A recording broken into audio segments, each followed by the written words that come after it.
From the end of the last game of last season, when Tyreek Hill seemingly bailed on the team, what would happen? How would Tua play this year? And the defense? The pundits are predicting a poor season for the Dolphins. Nothing positive. But Mike McDaniel, as he should, is ignoring that. It's a high-octane league, a lot of coverage, a lot of people care, and whether it's positive or negative, you have to be able to thrive in the noise, and for us to thrive in the noise of accomplishing something down the road, we're focused on what we're doing about it today. Tua knows the proof will come on the field. We know what the expectations are for our team. We know what the standard is for our team as a unit, right? Special teams, offense, and defense. We got to go show that, you don't just talk about that. Devon Achan will play, and in just a bit, we'll see how it all unfolds. Dolphins versus the Colts. Time for Game Day Uncensored, the pregame show for real Miami football fans. Tobin, Solana, and Omar Kelly on FM 104.3 WQAM, Miami's sports leader. Game Day Uncensored on FM 104.3 WQAM is brought to you by the Lexus Golden Opportunity Sales Event. Get offers on select models now through September 2nd. Learn more at Lexus.com. By Edmore Sawgrass Cadillac. Shop over 22 acres of Cadillacs built for luxury and performance at Edmore Sawgrass Cadillac. Start your game-winning drive today at Edmore Sawgrass Cadillac. EdmoreSawgrassCadillac.com. And by JM Lexus. JM Lexus has the best team in the business. A 4.8 Google rating with over 22,000 reviews and counting. JM Lexus, West Sample Road, Margate. And good morning, everybody, and welcome on in to another edition of Game Day Uncensored. Brendan Tobin here alongside Alejandro Solana for another season. Good morning, Solana. How are you? What is this, year 3 for us, Tobin? Year 3. We got Vlad producing for us this morning. Hello, Vlad. What's going on, gentlemen? It's football, dude. It is football. It's a glorious I was gonna say, Tobin, year 3, aren't the odds in our favor? Dolphins win a playoff game at some point, right? I mean, we're year 3 with you and I, 25 years. Like, aren't they due? Let's go. This is a start of maybe the Dolphins being due. Maybe the Dolphins shocking the world and getting it done this year. I think their due is about as good a reason as you can throw out there. Well, I'll ride at their due. I think that's right. I'm fine with that. So they got the Indianapolis Colts today in what has obviously been a pretty tumultuous offseason. I feel like this offseason took forever, Solana. I feel like this is since the time the season ended and the Dolphins missed the playoffs and everything they went through last year. I really feel like this has been one of the longest off seasons I can remember. I don't know if it's just the just general dread over the season or all the angst because of the Tyreek Hill stuff and the Jalen Ramsey stuff. But this has been a very long off season, but we finally made it. We get real football today. It's crazy because when I tell you it's been 209 days since the Super Bowl, that seems like a lot of days, but it felt longer because of just everything that's gone on. Like starting obviously prior to the draft, but then the draft and then figuring out what's going to happen with Tyreek Hill. I would even go back, Tobin, to like January before the Super Bowl, the Chris Greer, Mike McDaniel press conference, right? Oh, yeah. That was a doozy. You didn't even know if there was going to be a press conference, really. Like, were they going to get fired on Black Monday? Like, what was going to happen? And then you enter training camp, and day 1 of training camp, you have a player getting airlifted to the hospital. Second day of training camp, your starting quarterback goes down for the season. I mean, it's just it. And then, a week before the season, your outside linebackers coach is getting arrested for being a scumbag. Like, just so many things happening from the start or the end of last season to here that you're kind of just like, it's so Dolphins, but this team is going to have their opportunities, Tobin, to flip this narrative. Starting with today. You're a believer in bad omens? Yeah, I don't know if I'm a believer in bad omens. I just think, something's got to give at some point. I can take that angle. Something's got to give at some point. And I know how this fan base, for the most part, Tobin, feels about this roster. we all know how the national media feels about this roster. We heard it. I think they're going to be terrible. It's right. We saw a lot of the preseason power rankings that came out this week. We'll get into some of it. We'll hear from that Carnival Barker, Mike Florio, a little bit later on. But a lot of people, I think the highest I saw the Dolphins rank Solana on any of these power rankings, I think was 19th. I think that's the highest I saw the Dolphins ranked as far as that, like a fringe top 20 team. I think the Athletic had them there, but for the most part, a lot of people are smelling disaster. They're kind of the chic team to say that things are going to blow up in the base. It's not that I don't get it. I understand. I understand that when you have a quarterback who is prone to miss games like Tua has, you have a big personality like Tyreek, and then you add on top of it, the money that they've spent and where I understand why, but I also feel like it's a bit of a misread. It's a bit of an oversell on how toxic it is down here, because I feel like everybody is under the impression like Tyreek Hill's walking into meetings and giving Mike McDaniel noogies and atomic wedgies and then going home. Like, that's what I think people seem to think that's what's happening here. And I don't think that's what's happening here based on how the summer has gone. But they've set themselves up, and I guess in this market of this is what everybody seems to think this year is going to be. And I don't know if this year is going to be good. I don't know if this year is going to be bad. I think there are a lot of factors, but I don't see the roster being as terrible as it's being made out to be. I think there are sparks that could there are fuses that could make the season end in disaster. I could see that, but I don't necessarily know that they're any more vulnerable than other teams that would have those sparks as well. And I think people are chalking it up like it's a guarantee that disaster is going to strike this year. Yeah, I'm with you, Tobin. There seems to be, this narrative, obviously, that Mike McDaniel's lost the locker room, right? And it's because of his own comments at the end of last season, where he's talking about, players not respecting him and players showing up late to meetings. He volunteered that information himself, but that spiraled, and that turned into, with a couple other reasons, that turned into the fact that, the Dolphins have lost the locker room. You have some ex-players using their Twitter fingers and talking about how the culture down here is just about partying. So it all kind of snowballed into nobody respects Mike McDaniel, which, Tobin, I don't think is true. I think there's a couple bad apples, but you could probably do that with every team that don't necessarily love their head coach. And perhaps in Miami, it gets talked about in a way because Mike McDaniel is so openly not one of these like rah-rah military style, dictatorship style locker room guys, right? Like, he's very player friendly. He exudes being a pushover. Like, that's what he kind of he has all those characteristics. 100%. He looks like it's just it is what it is. It's packaging. It's like he's a tiny guy with glasses. He talks weird, and I think people think of him like he connotes pushover. Like, that's what it is. And look, there's been plenty of meathead coaches who have been bad coaches. Jim Tomsula, of course, the guy with the mustache in San Francisco.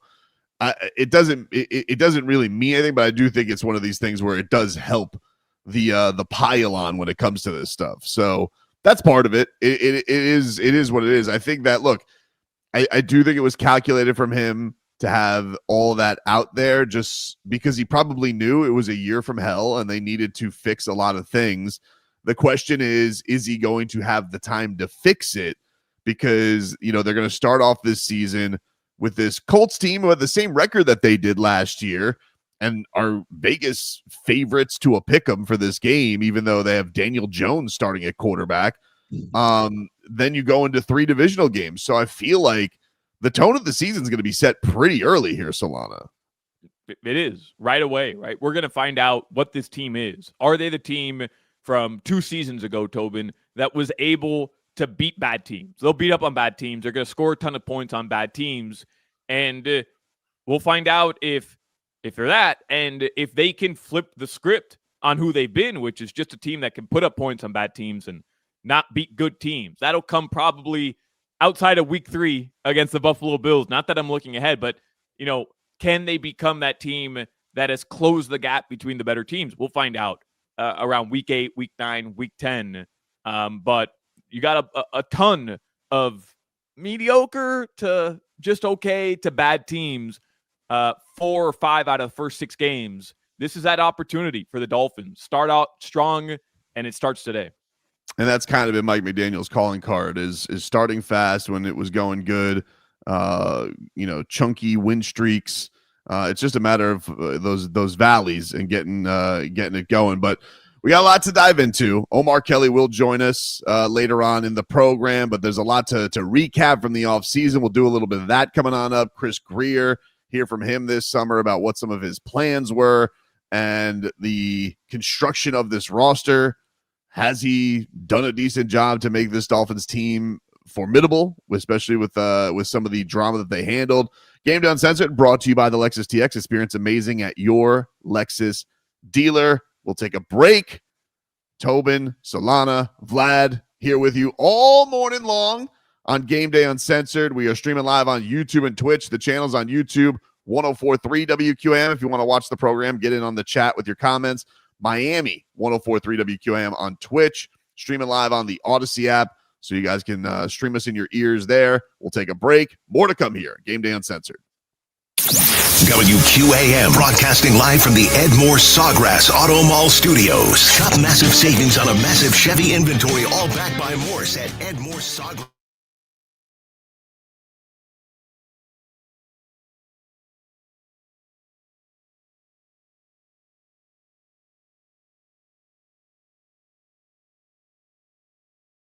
Bring you the latest storm information. Hurricane coverage on WQAM comes from the Paul Baines Roofing Hurricane Center, serving Broward, Dade, and Palm Beach. Whether it's a new roof, repair, or 24/7 emergency service. I'm Paul. Give me a call at 954-981-7663 or paulbainesroofing.com.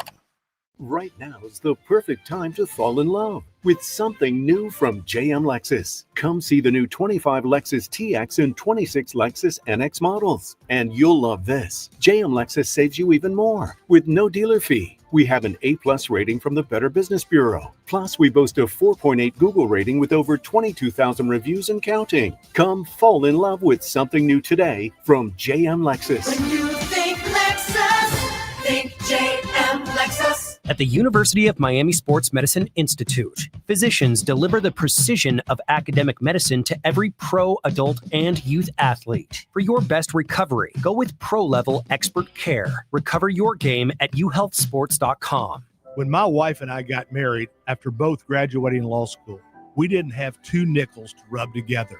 Ultima had to give me her gas card just to drive home. We never could have imagined that one day we would have the largest injury firm in the world and $25 billion in money collected and counting. As good Catholics, we had 4 children fast. They all work in the firm today. Our family protecting yours. I'm John Morgan of Morgan & Morgan, but our greatest gift was years away, grandchildren. Today we have 6 and counting. It's the greatest joy that we have ever experienced. I think about them all day long. Our family promises to protect your family should you need us. Call us. It's easy. Visit forthepeople.com and make sure you hug your grandchildren. God's final gift to us. Morgan & Morgan, for the people.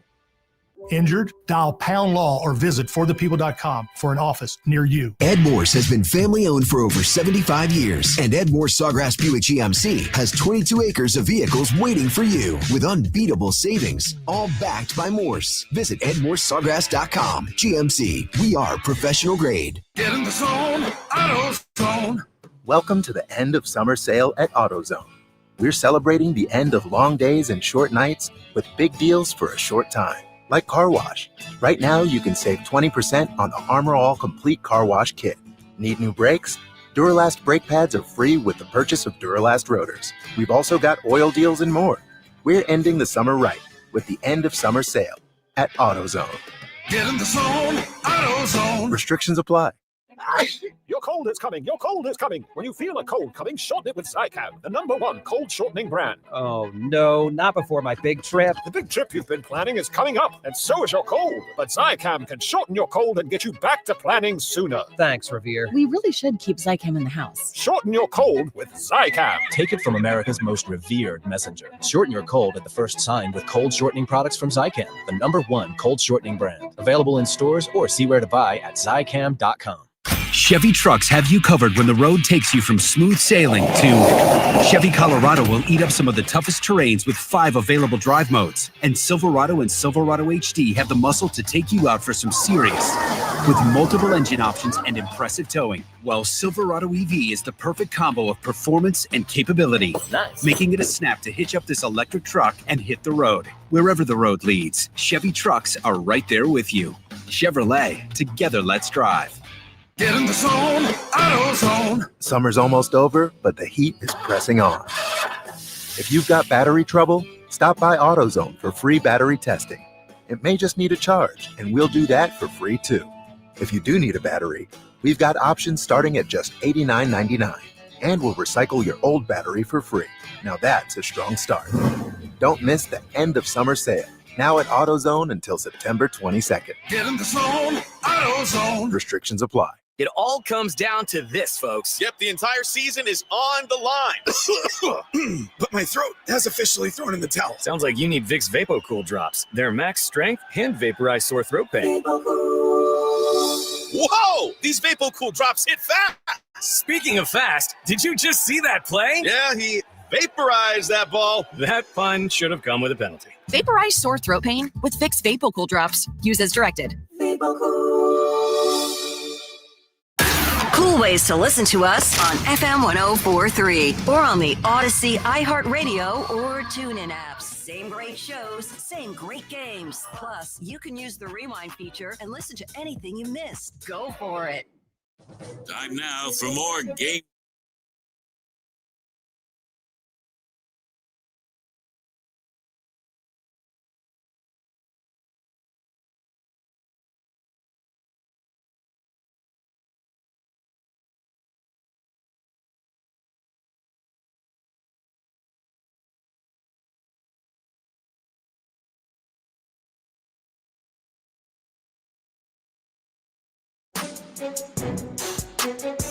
Welcome back, everybody.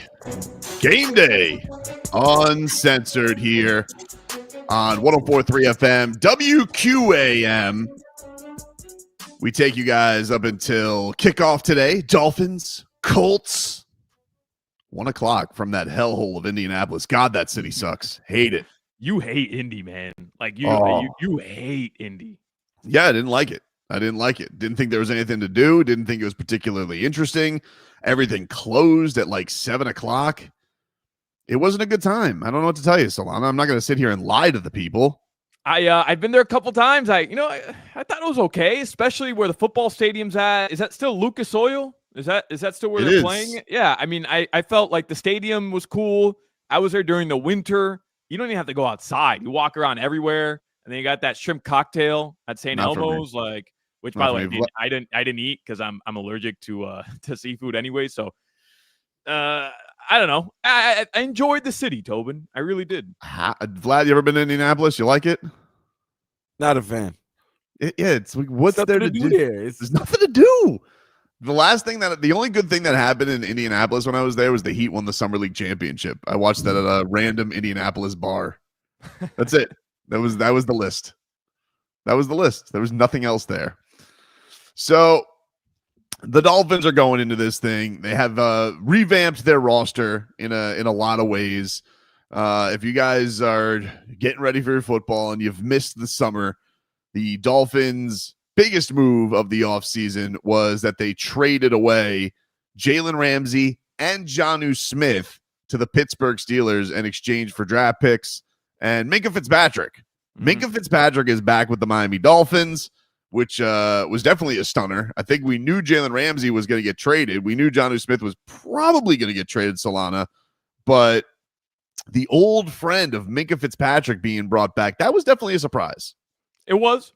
No doubt. I don't think anybody really expected that. And at first, it wasn't even the situation. You had Jalen Ramsey going to Pittsburgh, and then out of nowhere, like this trade turns into, oh, by the way, they're taking Jonnu too, your most productive tight end in a very long time, and we're going to send you back a player that despised being there about a half decade ago. Congrats, here's the trade. And then it started off a little weird with Minka too. Didn't want to do the press conference. Took him a while. Didn't speak to reporters for about a month after the trade. But Tobin, since that press conference, correct me if I'm wrong here, Minka, at least surface level, seems locked in, seems bought in, and maybe, he's just trying to make a situation he's not very fond of into a good one and be professional, and you have to admire that. Hats off. But there's been really no distraction with Minka Fitzpatrick since returning after that press conference. No, I think it's all been smooth. I mean, listen, he did the smart money move when he wants to get a deal done with the Dolphins. You signed with Drew Rosenhaus. So he got a little sweetener on the next couple of years. I think he's happy with that while they look for what ultimately will be. And I think in a lot of ways for him, this is a bit of a prove it year, because I think he was a little hurt that he was traded by the Steelers. The fact that he was, I think the face of that defense with TJ Watt, and then they're all just like, hit the bricks, dude. We're bringing in Jalen Ramsey. I think that probably stung him a little bit, especially to go to a place that, he had a pretty public breakup that didn't go fantastic. I think a lot of fans held a little bit of ill will towards him, but there are questions also. Is he the same guy anymore? Has he lost a step? And so I guess the one benefit of it is like, look, he's at a position that the Dolphins were in desperate need of an infusion of talent. Like, they bring in a Fatu Melifonwu and Ashton Davis this year, and those guys are fine, but they do not have the resume or clout of a Minka Fitzpatrick. So you already knew this was going to be a challenging year at cornerback, and in your secondary. So I think that is why you've had such a quick embrace from a lot of Dolphin fans to bring him in and hopefully make right what was a tough ending to a very talented player the Dolphins drafted. And there's no doubt that, the situation is different here. We all know, why it's different since the last time he was here. But yeah, I mean, look, he's the most experienced player in that backfield, and a lot's going to be asked from him. So the last time we saw Minka here, he was great, man. There was the trade didn't happen because of results. Like, the trade happened because of disagreements behind the scenes and, some bit results. When he was getting bombarded against the Ravens, I think it was a little bit results. I think he was a little sick of that. Yeah. But I meant his results, like his play on the field, his performance or lack thereof. It wasn't that. This dude just didn't see eye to eye with the head coach at the time. So hopefully he can be, that veteran presence that, these young corners are going to need. Let's hear a little bit from Chris Greer. He spoke about this summer, about what prompted the change to the Dolphins, basically going from older to a lot of draftees and young guys who are going to get some playing time. Here was Chris Greer. Chris, you mentioned this team is younger, and I think that's obvious when we look. You're undergoing a philosophical change from win now with the 30-somethings kind of to winning with draftees and young players. What prompted that change? Well, but we also have some veterans that are, we are young, but we do have some veterans, with Zach and even Minka, guys that have won games and playoff games and been around. But no, it's just, like I said, at some point, when we're so aggressive spending, going to get all these big name free agents and doing it, it's just not sustainable that way. And so there's always a lifespan to that. And you've seen that around the league that do it. So, at some point, if you don't reset fast enough, you end up in a situation where it's not good cap-wise and in terms of even releasing players and moving on. So we got to a point where we felt this was the right time to do it, but still to the point where we have a good roster and good players where we can win games. There you go, Chris Greer on the changes that they made. And I think that, the unfortunate thing is usually when you're at a reset, you're hopeful that you did some actual winning with that big spending. And the Dolphins, really their window was the last couple of years. And 1 year they fell apart after an excellent start. And then it came down to last year. I mean, everybody that they extended, it was, mostly with the injury to Tua. it just derailed the season, Solana. And so now they're in their era where they gotta, take a step back and hopefully can still be pretty productive. But there are very obvious holes on this team that have not been filled that with anybody proven. The Dolphins didn't go all in. Chris Grier didn't go all in to save their jobs. And I think that's I don't know if they were allowed to. Right. No, they weren't. They weren't. After what happened last year, and Tobin, I mean, that's what happens, right? Like, there has to be repercussions to people who are just throwing out money that's not theirs by the owner to guys who, one of them ended up quitting on the team. One of them decided he didn't want to be here anymore, missing out on meetings. One of them, the most important one, missed 6 games. Yep. And the head coach failed to deliver in those 6 games. None of those contracts, at least in year 1, ended up working out the way that you wanted to. So how could you trust that same person to go out and do it all over again and start finding you guys to throw money at? And I don't know, what we're officially calling this reset that Chris Grier has been referencing when he's talking about the roster, but I wasn't expecting a reset. And it is an interesting decision based on the fact that a lot of us feel like the guy we just heard is, on the line here. His job is on the line this season based on how the results go for this team. Here's a little bit more from Chris Grier. This is what he had to say on his conversations with the big man, Stephen Ross, and what their direction is going forward. Well, Steve's been tremendously supportive. Obviously, we tell him everything that's going on because, he's the boss.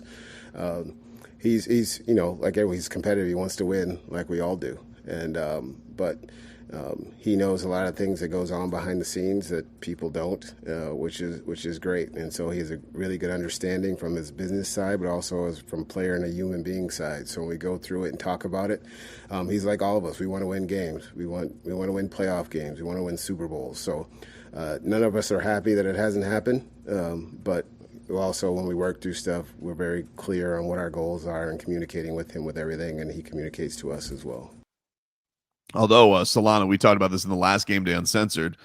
We were wondering in the only home preseason game, would we hear from Stephen Ross on the broadcast with Goldstein and Beaucamper? And our answer was no, we did not. No. He had nothing to say. No appearance from Stephen Ross on the preseason broadcast, which I guess I shouldn't be surprised about, but it is kind of the only time we ever hear from him anymore. And I don't know if that spoke volumes to you or if you just feel like he's old and doesn't feel like traveling for preseason games anymore, but he did not speak. Yeah, but he comes down for home games most of the time, right? He's in the box. We get the videos of him doing the Waddle.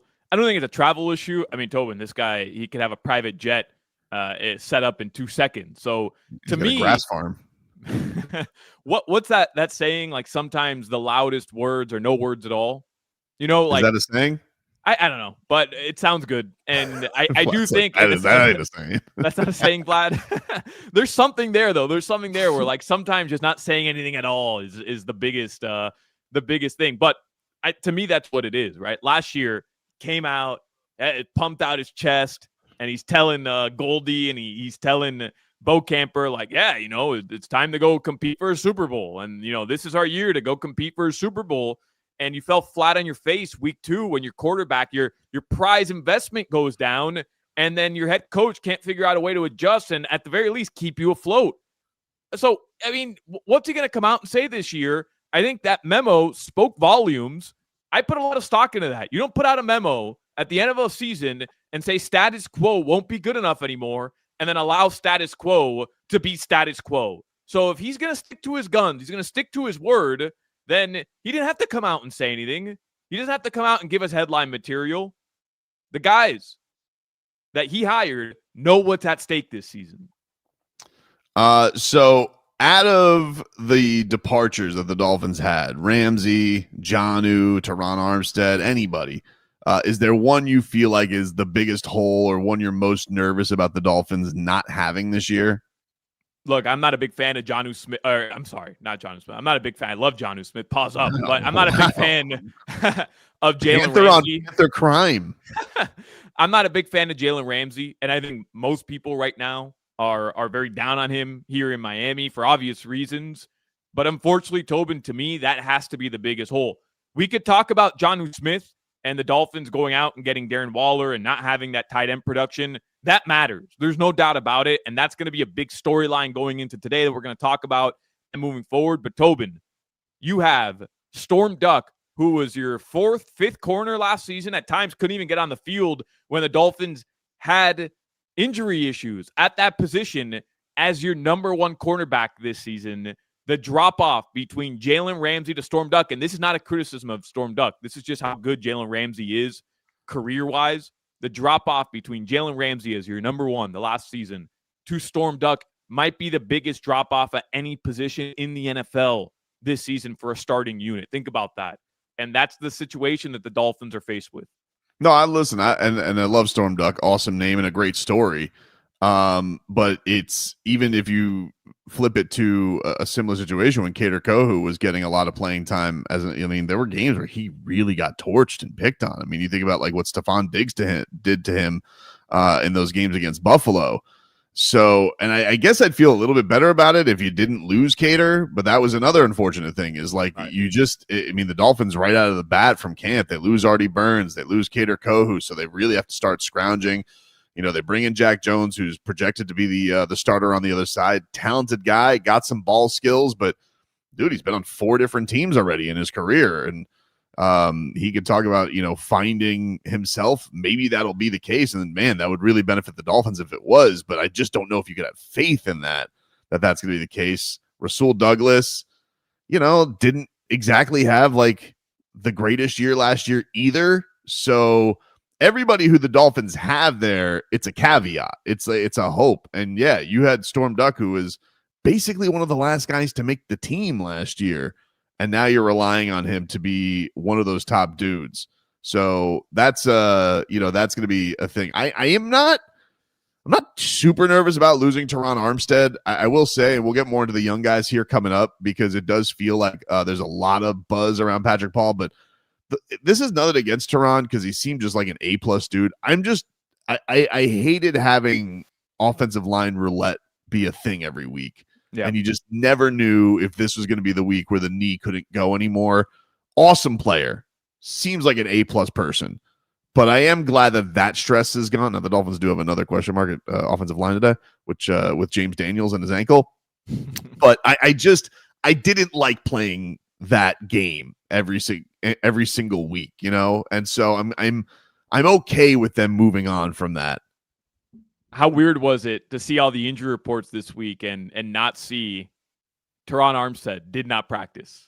Yeah, I know. Very bizarre. It's like, wait, he's not there anymore. That's right. The injury report was still a little too I looked at the Colts. They only had one person, and I'm like, why is the Dolphins list so long? That wasn't very encouraging. But the Dolphins list we're a little cutesy with the injury report. You would agree. They kind of list everybody. They're also dealing with a lot of injuries. I'm not saying that they're not, but the Dolphins, they approach it a little differently than some other teams. Yeah, I guess. I don't know. I mean, that may be the case, but I also think that there's also some significant injuries that they do have to deal with. So on the other side of this, we want to get into some of the young guys that the Dolphins are bringing in. Got a draft class everybody's pumped up about. We got some sophomores, second-year guys who are going to be hopefully taking a big step. So we'll get into some of that on Gameday Uncensored here coming on up. And Gameday Uncensored brought to us by Edmore Sawgrass Automall. Edmore Sawgrass Buick GMC's entire inventory is on sale and all backed by Morse. Click EdmoreSawgrassBuickGMC.com to start shopping. GMC, we are professional grade. Back with more after this.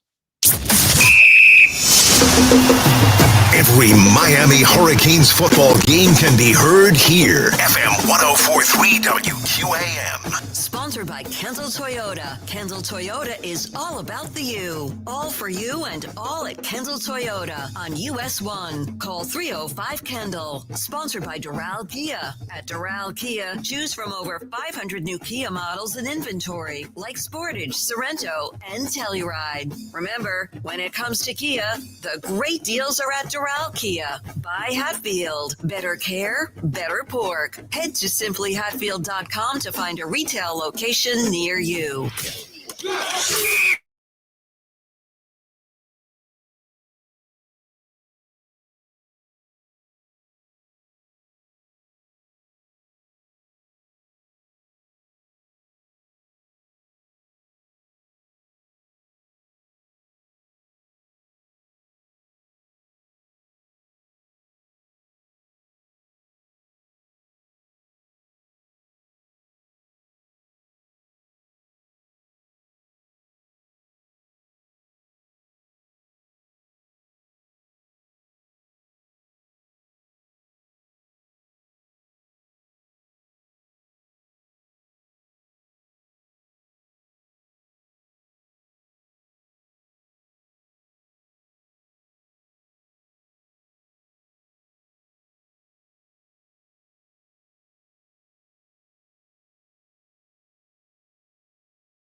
Now, let's get back to Game Day Uncensored. The pregame show for real Miami football fans on FM 104.3 WQAM.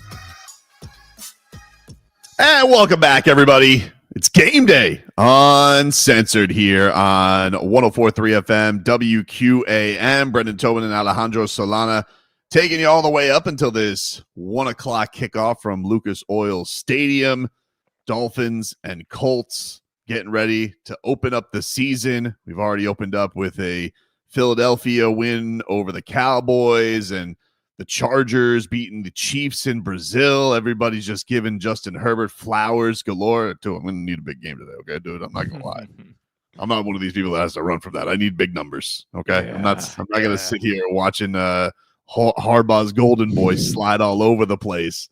I'm gonna need to put up some points today, especially against this defense. It's really his entire draft class has looked good.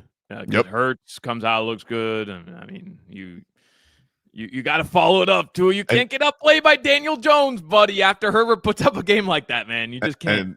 And Joe Burrow gets to go up against the Browns today. Are the Browns gonna be sneaky good? Am I crazy?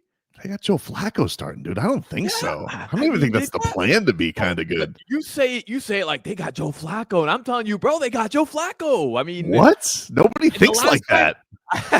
I don't think they're going to be good. I just don't think they're going to be a dumpster fire. And I know they're the Browns, so maybe this is just a silly take by me, and it's possible. Clip this if you want. But Tobin, here's my case. The last time Joe Flacco was there, he looked pretty good. Literally revitalized his career. And I think the rest of their roster is just decent. Like, he doesn't have to be great. So, I don't know. I could be way off here. I get it. They've been a circus all offseason.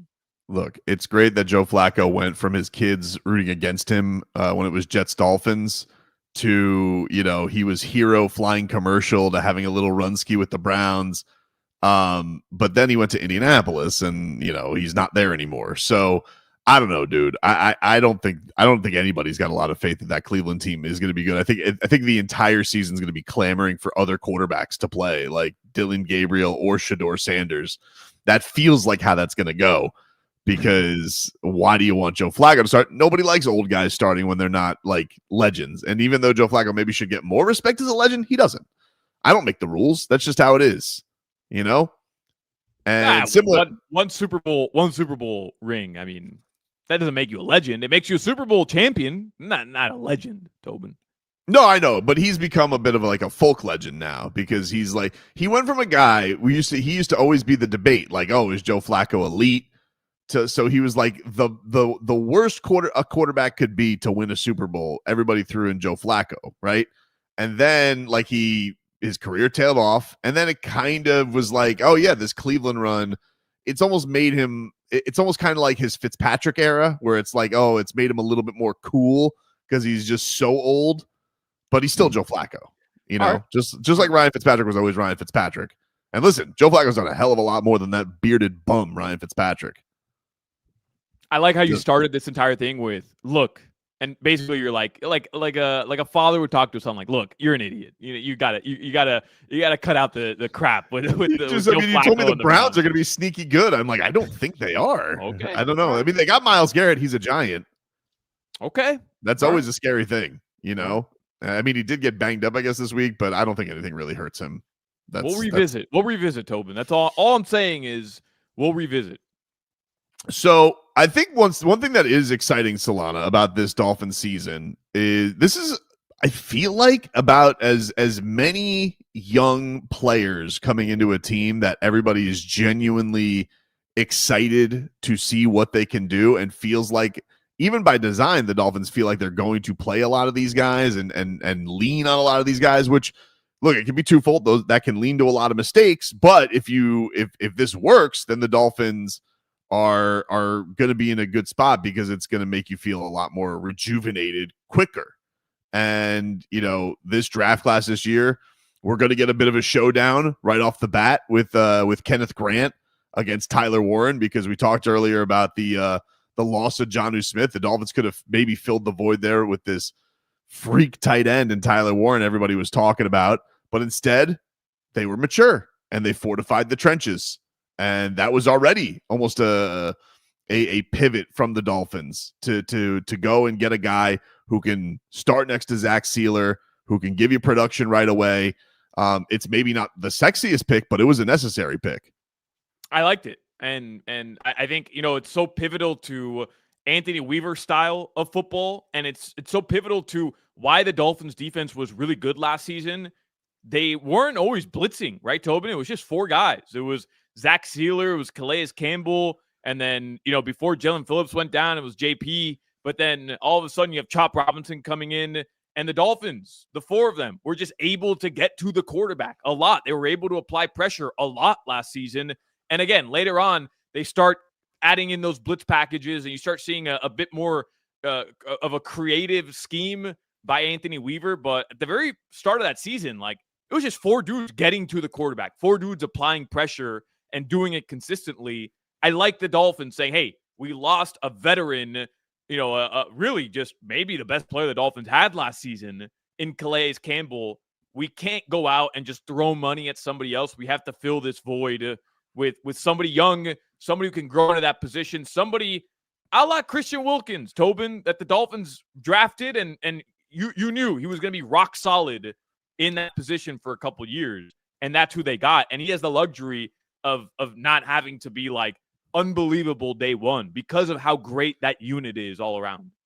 Yeah, that unit really, I think that's one of the things, and it is preseason. I mean, I remember there was a preseason for the Dolphins where they looked like they had, the purple people eaters. They looked unbelievable up front, and then they did nothing during the regular season. But, that entire defensive front that they seem that they drafted between Kenneth Grant, new Jordan Phillips, Zeke Biggers, all of these guys looked impressive at times in the preseason. So I think that was a very encouraging thing, because it's not only we need to draft Kenneth Grant and he needs to be good right away and he needs to play a lot of snaps. Now it feels like they might have a little bit of a rotation here and they can keep those guys fresh, and especially a guy, by the way, happy birthday to Zach Sealer, turns 30 today. You give Zach Sealer this big extension. He's saying that he feels this year's going to blow last year out of the water, which is big words for Zach Sealer. I believe him. I'm not going to tell Zach Sealer he can't blow it out of the water. I mean, I dare you to tell. I dare anybody to tell Zach Sealer. I dare you. I'm not going to do that. But I do think that what seemed last year, you mentioned the pass rush, we went into last year, we're all right, we hope Jalen Phillips is going to beat this Achilles. And, until that mole Jordan Poyer took him out, he was beating science, which did you see him this week, this Jordan Poyer, or was it last week?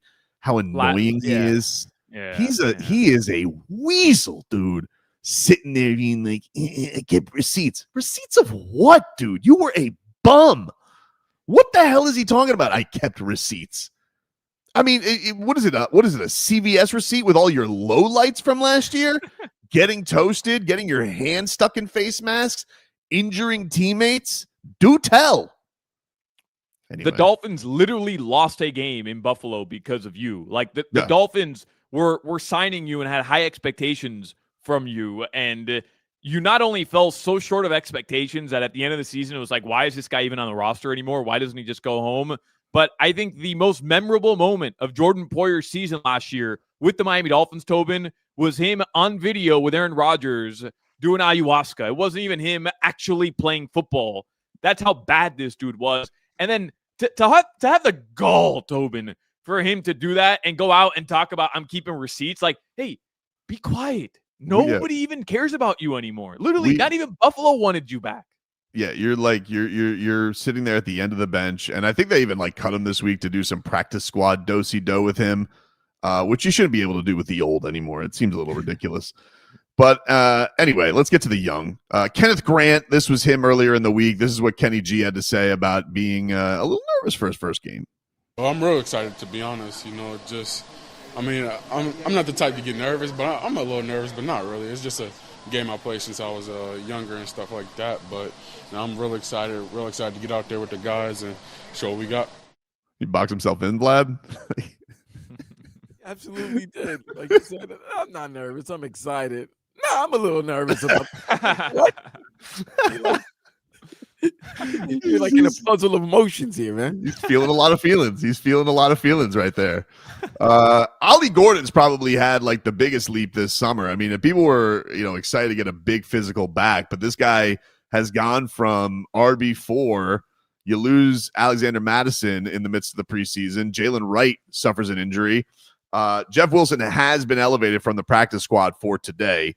So I don't know what that'll do. We know Mike McDaniel. He loves him some Jeff Wilson. He can't quit him. Jeff Wilson. Jeff Wilson's going to have a job. As long as Mike McDaniel's in the NFL, it could be 30 years. Jeff Wilson, 60 years old, he's going to have a job running the football with Mike McDaniel. Agreed. But here was Ollie Gordon. This was him on his upcoming NFL debut. Man, I've been dreaming about this since I was a little kid. Honestly, that's really the truth. And it's just huge going into it. You kind of wake up every day and it's like, oh, I'm really in the NFL. But like now, like week 1's here, it's like, okay, we really here. So that's something huge.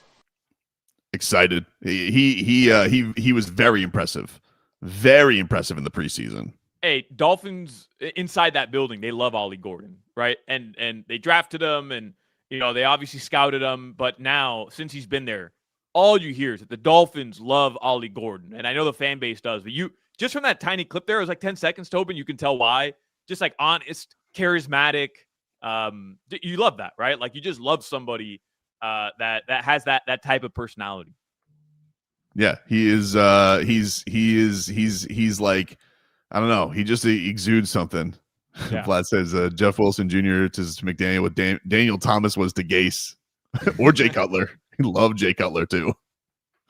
Poor Jay Cutler. And it looks like he's in some trouble. Getting some jail time, getting a lawsuit. This is probably why he tried to allegedly bribe. He didn't want all this headache. Although I will say for a lawsuit, that's probably tough. If you try to go to alleged bribe right away, that's probably set you up good for a lawsuit. As long as he can smoke heaters in prison, he's going to be all right. That's all he seems to care about these days anyways. Before we hit the break salon, is there a rookie or second-year guy like you're most excited about this year?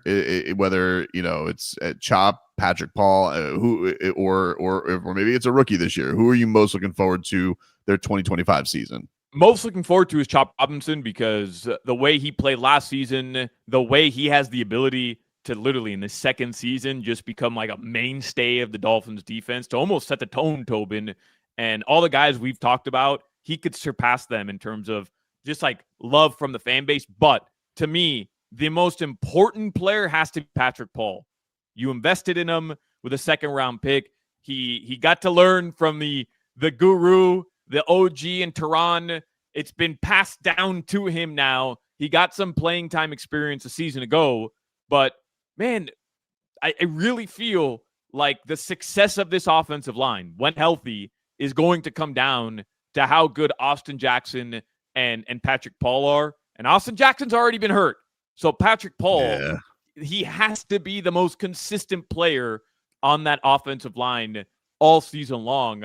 He has massive expectations. And we know Omar Kelly's told us a couple times, if Omar's right, the drop-off there is substantial. He is definitely impressed. That is, I feel like nobody's had more consistent hype behind them this entire training camp than Patrick Paul. So that'll be an exciting thing to spotlight here today. When we come back, we'll get into our second hour of pregame coverage here on Gameday Uncensored. We'll put the microscope on the man in charge, Mike McDaniel. He set out a mission this year to get the Dolphins tougher. Is he the man who can lead them to do that? We'll take a break. More to come here on Gameday Uncensored after this. Ryan Radke here from Sunday Night Football on Westwood One. Mike Golick and I are set to bring you Week 1 AFC action from Buffalo when the Bills host the Baltimore.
We're more than ready for some football.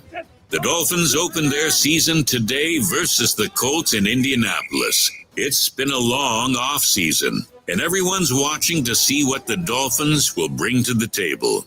Coach McDaniel is ready to get started. Week one's always fun because have you guys ever noticed that results don't match preseason predictions? That's because a bunch of people are working in the offseason. It's fun to see how that shapes out week one specifically. Tua, with a scouting report on the defense he'll be up against. I mean, I would say the thing they do really well when we look at his tape at Cincy, they do disguise some of their pressures really well while playing some coverage back there. So we're going to have to be sound on that, being able to pick it up and being able to make them pay if they do. Devon Achan will play, and we'll see if the Dolphins can pull off a win, silencing the naysayers, at least for now. It's the Week 1 edition of Gameday Uncensored, the pregame show for real Miami football fans, with Tobin, Solana, and Omar Kelly on FM 104.3 WQAM. Miami's sports leader. Gameday Uncensored on FM 104.3 WQAM is brought to you by the Lexus Golden Opportunity Sales Event. Get offers on select models now through September 2nd. Learn more at Lexus.com. By Edmore Sawgrass Cadillac. Shop over 22 acres of Cadillacs built for luxury and performance at Edmore Sawgrass Cadillac. Start your game-winning drive today at Edmore Sawgrass Cadillac. EdmoreSawgrassCadillac.com. And by JM Lexus. JM Lexus has the best team in the business. A 4.8 Google rating with over 22,000 reviews and counting. JM Lexus, West Sample Road, Margate. And welcome back in, everybody. It is Game Day Uncensored here on 104.3 FM WQAM. Great to be with you here for another 3 hours of pregame coverage. 1 hour already in the books. And our first Game Day Uncensored season underway here on the FM dial. So welcome to everybody joining us there in crystal clear FM. We having a lot of fun here this morning. Omar Kelly's going to stop by in the 12 o'clock hour. We'll speak to Omar. He's boots on the ground in Indianapolis. It's unfortunate for him, but he is boots on the ground there. So we'll check in with Omar and get all of our thoughts there. We'll give you some prop bets. I have been upset all week, Solana. I mean, I am beside myself what is happening with these Julian Hill props. I don't know what either the Hard Rock app knows or is messing with me, because his numbers are just unbelievably low, and I am furious about it.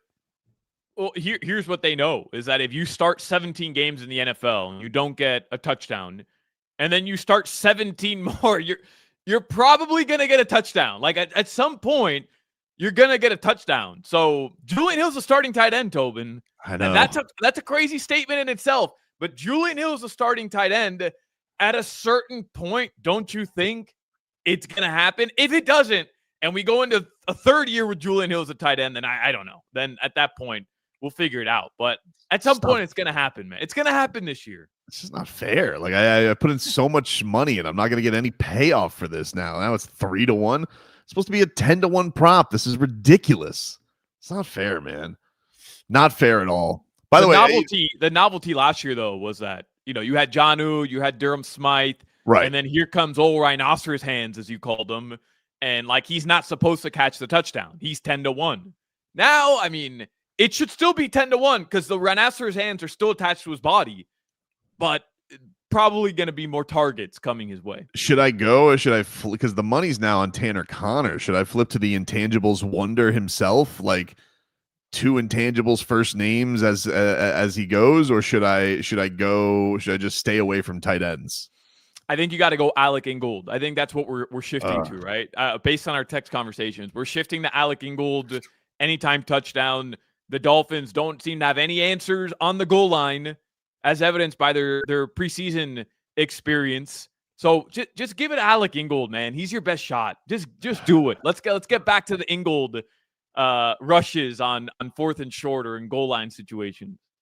Man, I don't know. I'm gonna have to mull this over, but we'll get to Porpoise props coming up later on in the program. For now, Game Day Uncensored brought to you by the Lexus TX. Experience amazing at your Lexus dealer. Mike McDaniel. We got to put a little spotlight on the coach here, as Mike McDaniel going into his 4th year, 5 over 500, a 28 and 23 record over his 3 seasons with the Dolphins. He's 0-2 in the playoffs.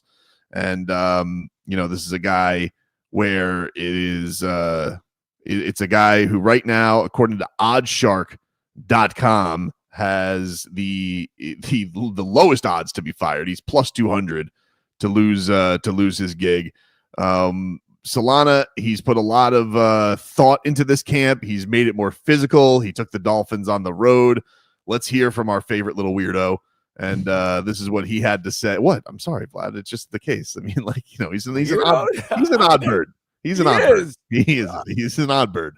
Here's what he had to say on this hard training camp. Hoping for a collective team that handles adversity better than opponents. So I think one thing that was important for this team that I kind of knew from a human EQ element, they were going to be responsive to directives and teaching and that if you can present challenges, it's very important to them. But there's a whole process of a football team being able to be their best. You have to learn how to handle adversity at every stretch. So whether it's a competitive practice, whether it's a practice where you didn't know it was tackle until it was tackle, all of these things are great because we need to focus on football through it all. So picturing how the season could go and the different things that we've learned as a team the last couple of years, I didn't think there was there should be a governor on how many challenges we could present because I believe in the individuals and that they've responded at every turn thus far as a collective group, which was very important for our long vision and controlling what we can control. There you go, Mike McDaniel. So Solana, he takes the Dolphins on the road this year. You could just tell the kind of the tone of the fan base because we were all losing our minds over Bears joint practices and Lions joint practices, none of which we watched. But people were just getting crazy on reporters, boots on the ground, and what they were saying, making it seem like, this is the worst football they've ever seen. You had Lions reporters saying that was the most dominant practice they've seen. The Dolphins, eventually bounced back because, it's practice. But it just kind of, it gives you the sense of the tone right now of the fan base.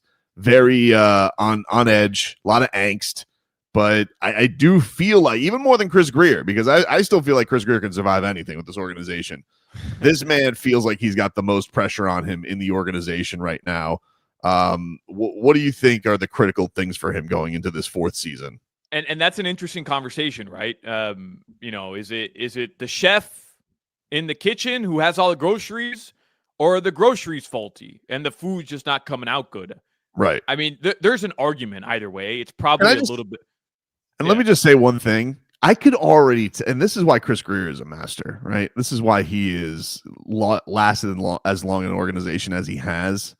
Because I could already see the tea leaves when he was people are saying I defer to the coach too much. And I was like, okay, here's the setup. This is where he hits him with the RKO out of nowhere. It's like a wrestler who turns heel all of a sudden. He seems like he's your tag team partner, but then he's working for the other team. That's how he is good. I mean, you're 20 years in an organization, but yeah, I don't know, Solana. What do you think are the most crucial things he's got to improve on this year, McDaniel? All right, but to me, when I'm just watching the game, the idea that the Dolphins in year 4 under Mike McDaniel, running his offense, running his scheme, are going to get pre-snap penalties over and over and over and over and over and over again, to me is one of those things where, if you don't make the playoffs, Tobin, or you get to the playoffs and you lose, but you still had this pre-snap penalty issue and one of the more penalized teams in the NFL, and snap issues, and guys don't know where they need to be, and you have to call inopportune timeouts because your guys aren't lined up in a big play where they need to be. It's year 4 of your offense with the same core, by the way. I know there's been a couple different guys. The same core, Tobin. That to me is so important for Mike McDaniel this year. the team has to look like they've grasped his concepts and his play styles, and they can implement it consistently. They can't look out of sorts. And the second most important thing is adjustments. And I know it's super overused in football, but I think, with the Dolphins last year, you saw how important the ability to adjust your scheme and the ability to adjust your play style when necessary is crucial. It's vital for a head coach, because Tua Tagovailoa goes down week 2, and the Dolphins have a backup quarterback in Skylar Thompson who was supposed to be able to just plug and play, and he fell flat on his face. It was a deer in headlights. It was embarrassing. So then all of a sudden you have Tim Boyle and Stu Huntley trying to learn this offense, and Mike McDaniel couldn't dumb the offense down for them. Mike McDaniel couldn't put them in a situation to be successful because the offense was too complicated to learn in a short amount of time. And that, to me, is a flaw. You have to be able in the NFL, 1, 2, maybe 3 games, to overcome an injury by adjustments. And I don't think he proved to us that he's capable of doing that successfully. To me, that's the difference between maybe making the playoffs last year and not making the playoffs last year. And that are his 2 biggest flaws, in my opinion. No, I mean, look, they're all fair criticism. I think everything's kind of on the table for him, because I think the guy, he's obviously creative. Everybody says it. Even everybody around the league, his peers say that he is unbelievably creative when it comes to getting mismatches and, and getting plays that will get the defense on their heels. But there is a rhythm of the game that you wonder sometimes with when he's calling things. It certainly feels like the Dolphins are going to put more of an emphasis on running vertically, and they need to get downhill. So you hope they can mix it in more. That's a little bit of what his bag was when he got this. The thing that I do wonder about him, though, and this is just a question of him overall. It's fine because we've seen this around. Is like, this was a guy who went from an offensive coordinator, but didn't call plays, but it was Kyle Shanahan's, right-hand man in San Francisco, but then comes here, is trying to fix Tua, is trying to call plays, is trying to run the whole organization. And I don't know, like the play calling thing has been an interesting one, because I think that there's a level of pride with him that he doesn't want to give it up. But I've always wondered, like, would he be better served because of how much he's talked about? It's taking over the running of the team. We've seen this with Nick Sirianni in Philadelphia, where like you give up some responsibilities just because there's just so much in just running the team. Some people can make it look easy, like an Andy Reid, but he's been doing it forever. And so I have wondered if there are elements of that would benefit him, but I guess the damage is done. He's not going to do it. He's going to keep calling plays. And so, yeah, I do hope that there's more balance here, because it just felt like he got a little too predictable and then almost relented on being too predictable. Like, just let everybody else dictate how he was going to call these games, which was really disappointing. Like, this mad genius almost felt like he boxed himself in. And look, he has proven that he can look kind of poor in terms of play calling, or the offense can have like their deficiencies, and then he can turn that around. First year, 2022 with Mike McDaniel, Dolphins could not run the football. He's brought in as his run game guru. First half of the season, Dolphins can't run the football. I mean, it was embarrassing. And then what happens? You go on the road in Buffalo, and you almost win that game running the football. So he's proven that he can find ways to adjust things and get more out of it when it's failed earlier in the season. But Tobin, I'm with you 100% when we need to see a running game this season. Like that has to be just such a massive proponent of the Miami Dolphins offense this year. And it's that comes down to Mike McDaniel being able to carry this balance. But as far as the play calling situation, he's an intelligent guy, right? I feel like sometimes really, really, really smart people, it's not even to me a pride thing. It's you're not better at this than I am. Like, why would I give you this opportunity? And I get the idea of, hey, you have to figure out ways to handle responsibilities. And maybe it would serve the Dolphins well, but in his mind, he's the best guy in the NFL at doing this. Whether or not that's right is a different situation, but in his mind, he is. He just doesn't see that as like a viable option. There's no way that's happening. According to odds makers this week, these were the odds setting going into the season. The coach most likely to be fired, Mike McDaniel at plus 200, then Brian Dable at plus 400, Shane Steichen plus 600, Kevin Stefanski and David Canales plus 650, and Jonathan Gannon. Who the hell is Jonathan Gannon? Who does he coach? He coached the Cardinals, right? Yeah, the Cardinals. He could walk in here right now, Vlad, and I wouldn't know him. Shane Steichen too. Same, no, yeah. Steichen's been there for a minute, though. Steichen's been there for a They minute. They were both the Eagles guys, time. right? Yeah, they both got hired at the same time. No. Steichen's been in Indy for a couple more years. No, they got hired at the same time. At the same time. Right after the Super Bowl, dude. I don't know what you're talking. Solana, they got hired right after the Super Bowl, lost to the Chiefs. Crazy. I feel like Gannon's been there since last week. Like, no, nobody knows who Jonathan Gannon is. That's crazy. No, it is crazy. But because of Shane Steichen's got a name, it's just like it's a tongue twister. Anyway, hey, but Tobin, really quickly, the reason why McDaniel is the favorite to be fired goes back to our first segment. The narrative around this Dolphins team outside of Miami is just a lazy ass narrative. Like, this team is going to self-combust. It's all going to fall apart by week 6. And that obviously has a lot to do with Tua and his health, and people just don't trust he can stay healthy. I get it, man. But at the end of the day, I'm not saying this roster is a Super Bowl contender. Trust me. But they're not a fall flat on your face team built right now. They're top heavy, and they don't have a lot of depth. I'm with everybody on that. But they're not a team that's going to fall flat in their face. They had Tua out for 6 games last season. They still won 8 games. When Tua's healthy and he's out there with Mike McDaniel, they're a 8, 9, 10 win team. Like, they can't beat the better teams 100%. Nope. That's an issue. But this isn't a team that's going to struggle to win 5, 6, 7 games, how some prognosticators are predicting. Like, that to me is ridiculous. And I know the hot take is Anthony Weaver is going to be the head coach by week 10. Like, I've heard so many people say that. And they act like they're smart by saying that, right? Like, they've got one on us. If Mike McDaniel is fired before week 10, it's because the Dolphins had a catastrophic start.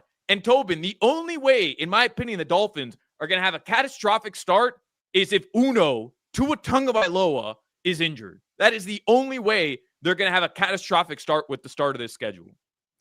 We'll take a break here on Game Day Uncensored, and we'll get into a little bit of this matchup coming up against the Indianapolis Colts. They've really tried to make over what was a terrible defense last year. Now, a defense that still held the Dolphins to 10 points, because they had Snoop Huntley and Tim Boyle in a game.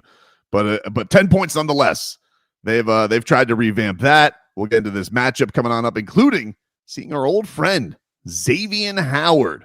Back with more Game Day Uncensored after this.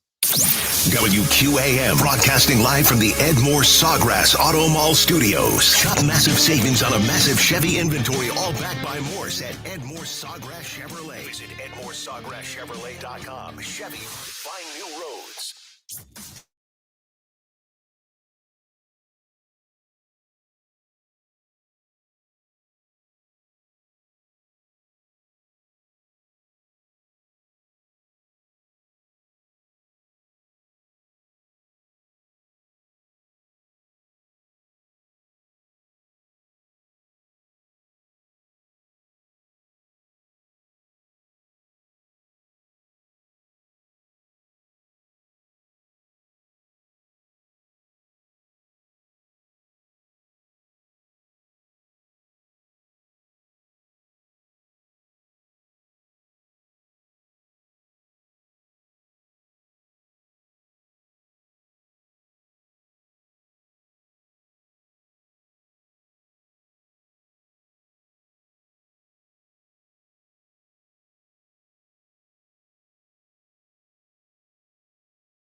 For real Miami football fans on FM 104.3 WQAM. And welcome back in, everybody. It's Game Day, Uncensored here on 104.3 FM WQAM. Brendan Tobin here alongside Alejandro Solana. Take you guys up until kickoff here today, 1 o'clock from Lucas Oil Stadium. Omar Kelly will join us later on in the program. It's time to get to some keys to the game, which are brought to you by Edmore Sawgrass Auto Mall. Shop exceptional Cadillac offers now at the 3-time Cadillac Dealer of the Year, Edmore Sawgrass Cadillac. Visit EdmoreSawgrassCadillac.com. You're always backed by Morse. All right, Solana, this Colts team last year beat the Dolphins. It was an embarrassing one of the more embarrassing losses of the year. You had bad fumbles by Raheem Mostert, bad fumble by Alec Ingold, bad performances by Snoop Huntley, then a worse performance by Tim Boyle. It was pretty much it was maybe the game that signaled this is going to be a hell of a year that the Dolphins were in for.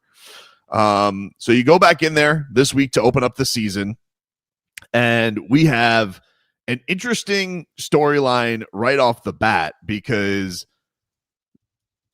one of the best Dolphins defenders of the last decade, Xavien Howard, is going to be starting at one of the cornerback slots for the Indianapolis Colts. And I mean, immediately as this signing happened, you're like, oh, okay, he didn't play last year, but he is getting the revenge start right away.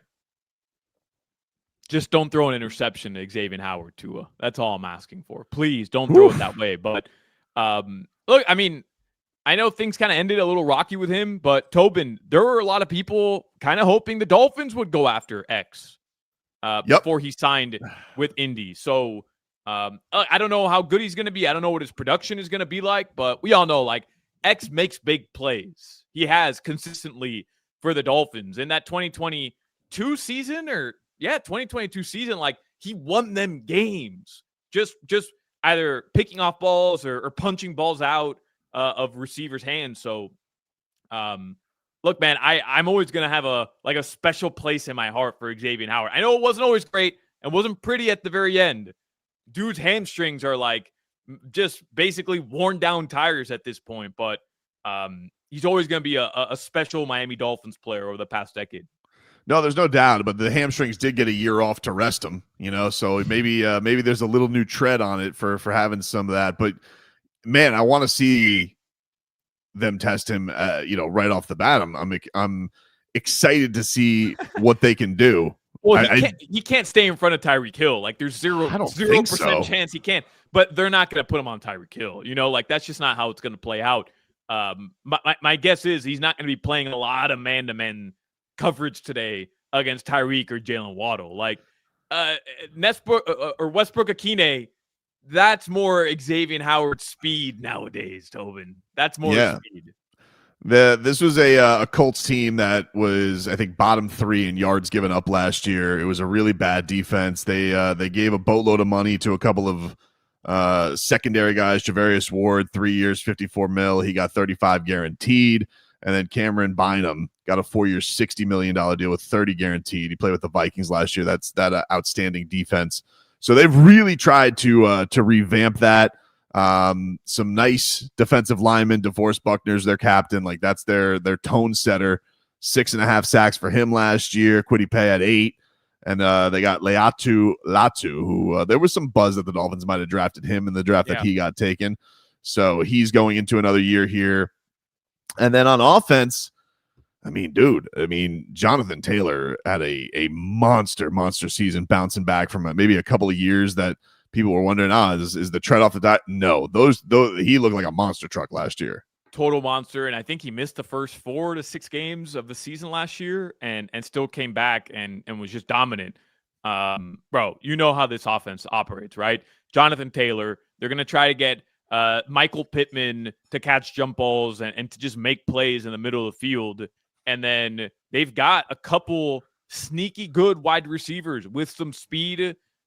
This can be a dangerous offense. The problem is nobody trusts the guy throwing them the football, period, end of story. Like they have some decent weapons, Nobody trusts Daniel Jones to make plays in the NFL. You just don't.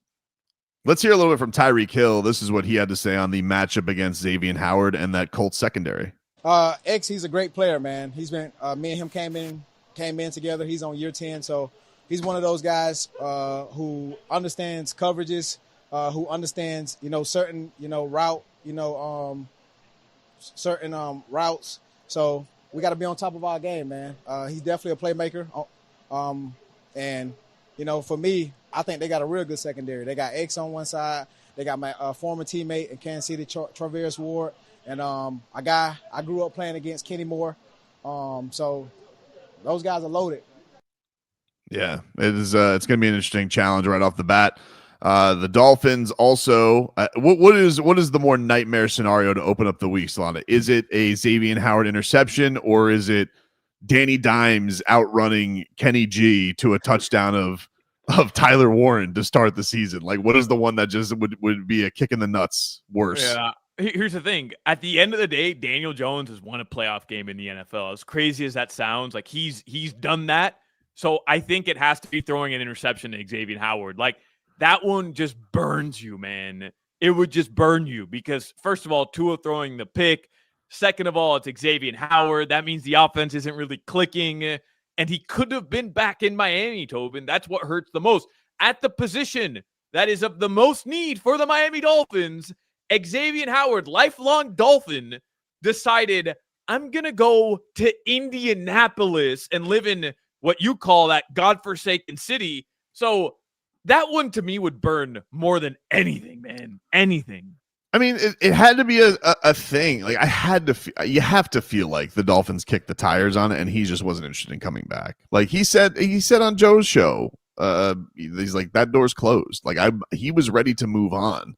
I don't think that he wanted to come back to the Miami Dolphins. I think that there's something about being with the Dolphins and you're, in a lot of ways, a legendary player. There's arguments that he could be in the Ring of Honor at one point in his career. He was that good.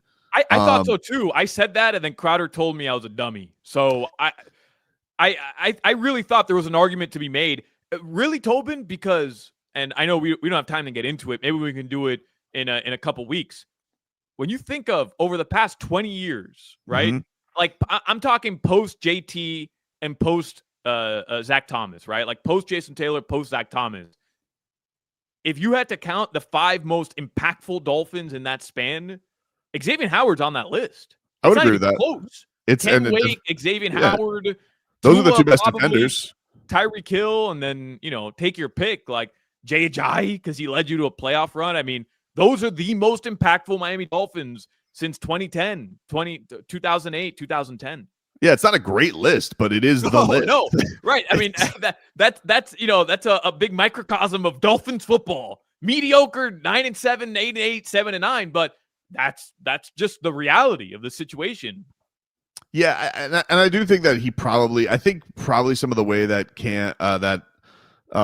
Xavien's contract disputes went, I think that probably it probably dulls a little bit of the love that some fans have for him because it always felt like he was holding up the team for more dough. Made a stink when they would bring, was it Byron Maxwell or not Byron? Who was the other? They brought in that guy from Dallas, and he was upset about him. And he's like, wait, there's a higher paid cornerback on the team now. So I think that probably dulled some of the love that Dolphins. But look, his resume speaks for itself. He was a great Dolphin, and I do think that he probably was like, I gotta feel like the Dolphins probably made the call, and he was like, I'm not going back there. Maybe maybe they didn't. I don't know. But you see some of the guys that they have, you would have felt like they would have had some trust there. Unless Anthony Weaver thinks he's washed. He's like, let's see if we can get some Jack Jones like stuff out of some Xavien Howard like stuff out of Jack Jones. So maybe that's the route that they're going. We'll take a break here on Game Day Uncensored. We will get into some of the sounds of the week. If you guys have been catching up, you were busy at the work week. It's post Labor Day. You didn't get a chance to hear some of the more interesting things around Dolphins camp this week. We'll bring that to you coming up next here on Game Day Uncensored. Odyssey and WQAM present I'm Listening, a special broadcast event featuring some of the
Day Uncensored. The pregame show for real Miami football fans on FM 104.3 WQAM. All right, welcome back, everybody. It is Game Day Uncensored here on 104.3 FM WQAM. I'm just seeing that the Heat and the Panthers have wished the Dolphins well. You feel like that's a social media person's nightmare that they got to send out that tweet every single time a season starts? Yeah, I mean, they just got to make this stupid little graphic, and then they're like, all right, let's do it. Is anybody keeping score of these? Like, if the Heat or the Panthers didn't wish them a happy season, like, do you think they remember? Like who? The fans or the organization? The organization. No, I don't think the fans care. I don't think anybody cares that the Heat are wishing the Panthers are wishing the Dolphins a good season. But I'm asking, like, does social media Panthers manager does that, if they don't do it, does then the Dolphins one take no, be like, all right, I'll show you. You didn't wish me a happy season? Maybe there's some pettiness there, like a little social media rivalry, but to me, it's more for the fans. Like I'll tell you, Tobin, I'm keeping tabs. The Miami Heat, the Miami Heat wished the University of Miami football team a good luck, but they didn't wish my FIU Panthers good luck. A little salty about that. I got to be honest. The Miami Heat have ties. Got shut out yesterday. The Miami Heat only lost by 34, covered. That is true. Depends how you look at it. Glass half full, Tobin. He didn't score a point though. Like he didn't score a point. The goal, correct me if I'm wrong. You're going into Happy Valley as FIU. You're a 43-point favorite. The goal is not to score a point. That's the goal is to cover, gentlemen. Did you? You can't even say that right. And FIU did. FIU covered. Hold on. I didn't watch the game because it was FIU Penn State, but. When it got to 34-0, was that the end or was mercy shown? The score was 7-0 with a minute to go in the second quarter. Penn State kicked a ridiculous field goal. It was 10-0 at half. FIU held their own in the first quarter of that game and in the first half of that game. It was 20-0 going into the fourth quarter. FIU held their own. 20-0 going into the fourth. It's not holding your own. It was a 3-score game going into the fourth quarter, and Penn State didn't call off the dogs. Penn State didn't call off the dogs. Get out of here, man. I listened to you and Leroy on Friday. Leroy's comparing Bethune-Cookman and FIU, and I'm like, what are we doing here? FIU Bethune also scored a field goal at least. That's true. Bethune-Cookman hasn't won bowl games at the FBS level. Get out of here with your nonsense. They didn't get shut out either. Put some respect on the FIU Golden or FIU Panthers and the Willie Simmons era. How dare you guys? I understand, but it would be like you say, like they were also knocking on the door of a touchdown, and there was a pick in the end zone by the Canes. It would be like saying they held their own. I don't know. Like, I'm happy for you guys. It just, All right, it doesn't sound like you are, Tobin. No, I'm happy for you. No, it doesn't sound like you are. I got to be honest. Let us get to some sounds of the week. It's a segment we like to call Echolocation. It's time for Echolocation. That is how Dolphins communicate. It's okay to be called out as long as you change your behavior. What's 1,000 yards if it's not like a winning season? They talk, we do. Echolocation. Send it in. Now, did I make this segment just to have that guy say ridiculous things, our football voice? Yes. It's kind of like whenever I get the email from our program director, Galen, I'm like, yeah, can you have him say this today? One day he'll say no. But this is a little bit of a hodgepodge. We like to give you some of the things that have been said by some of the players that don't get all the headlines all the time. And as we go into this week, and let's start off with Jaylen Waddle, who also had some thoughts on the Xavien Howard matchup, and here's what Waddle had to say. Oh, it's going to be tough, man. X is a great competitor, great quarterback. He definitely helped me out a lot in my career. Real good vet. Excited to go against him. Both of them from the Houston area. You feel like Waddle has a lot to prove this year as well, Solana. So many headlines around Tyreek Hill. A lot of headlines behind Tyreek Hill. A lot of people expect Tyreek Hill won't be here anymore going after this season. Hey, man, Waddle has this opportunity. He has to stay healthy, Tobin, and he kind of had a down season last year. Kind of. I mean, when you consider the fact that he was the only Dolphin for his first 3 seasons to have 1,000-yard season, it was brutal. But Tobin, I say it with a grain of salt. I mean, bro, he had 2 out for 6 games. Tim Boyle couldn't throw the ball to anybody. Stu Puntley couldn't throw the ball to anybody.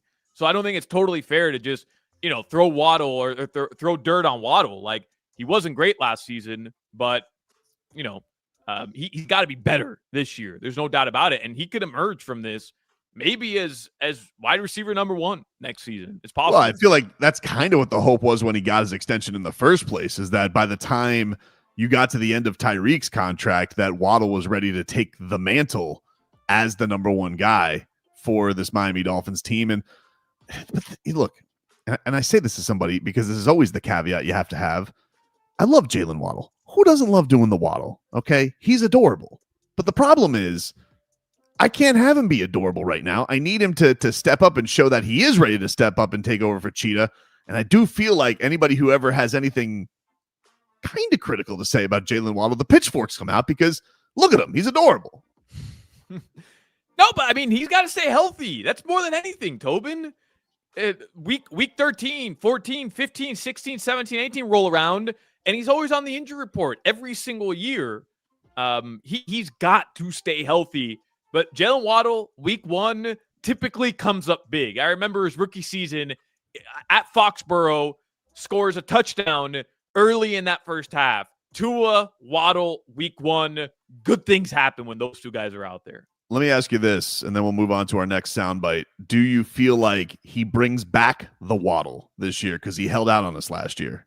He's got to bring it back. You've got to bring it back. Everything the Dolphins did last year, they should adjust. Do it opposite.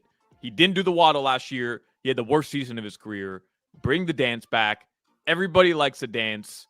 I get it. You don't want to make me bicycle clown guy, but hey, it's famous. You coined it. Everybody loves it. Better than the gritty. Do the damn Waddle.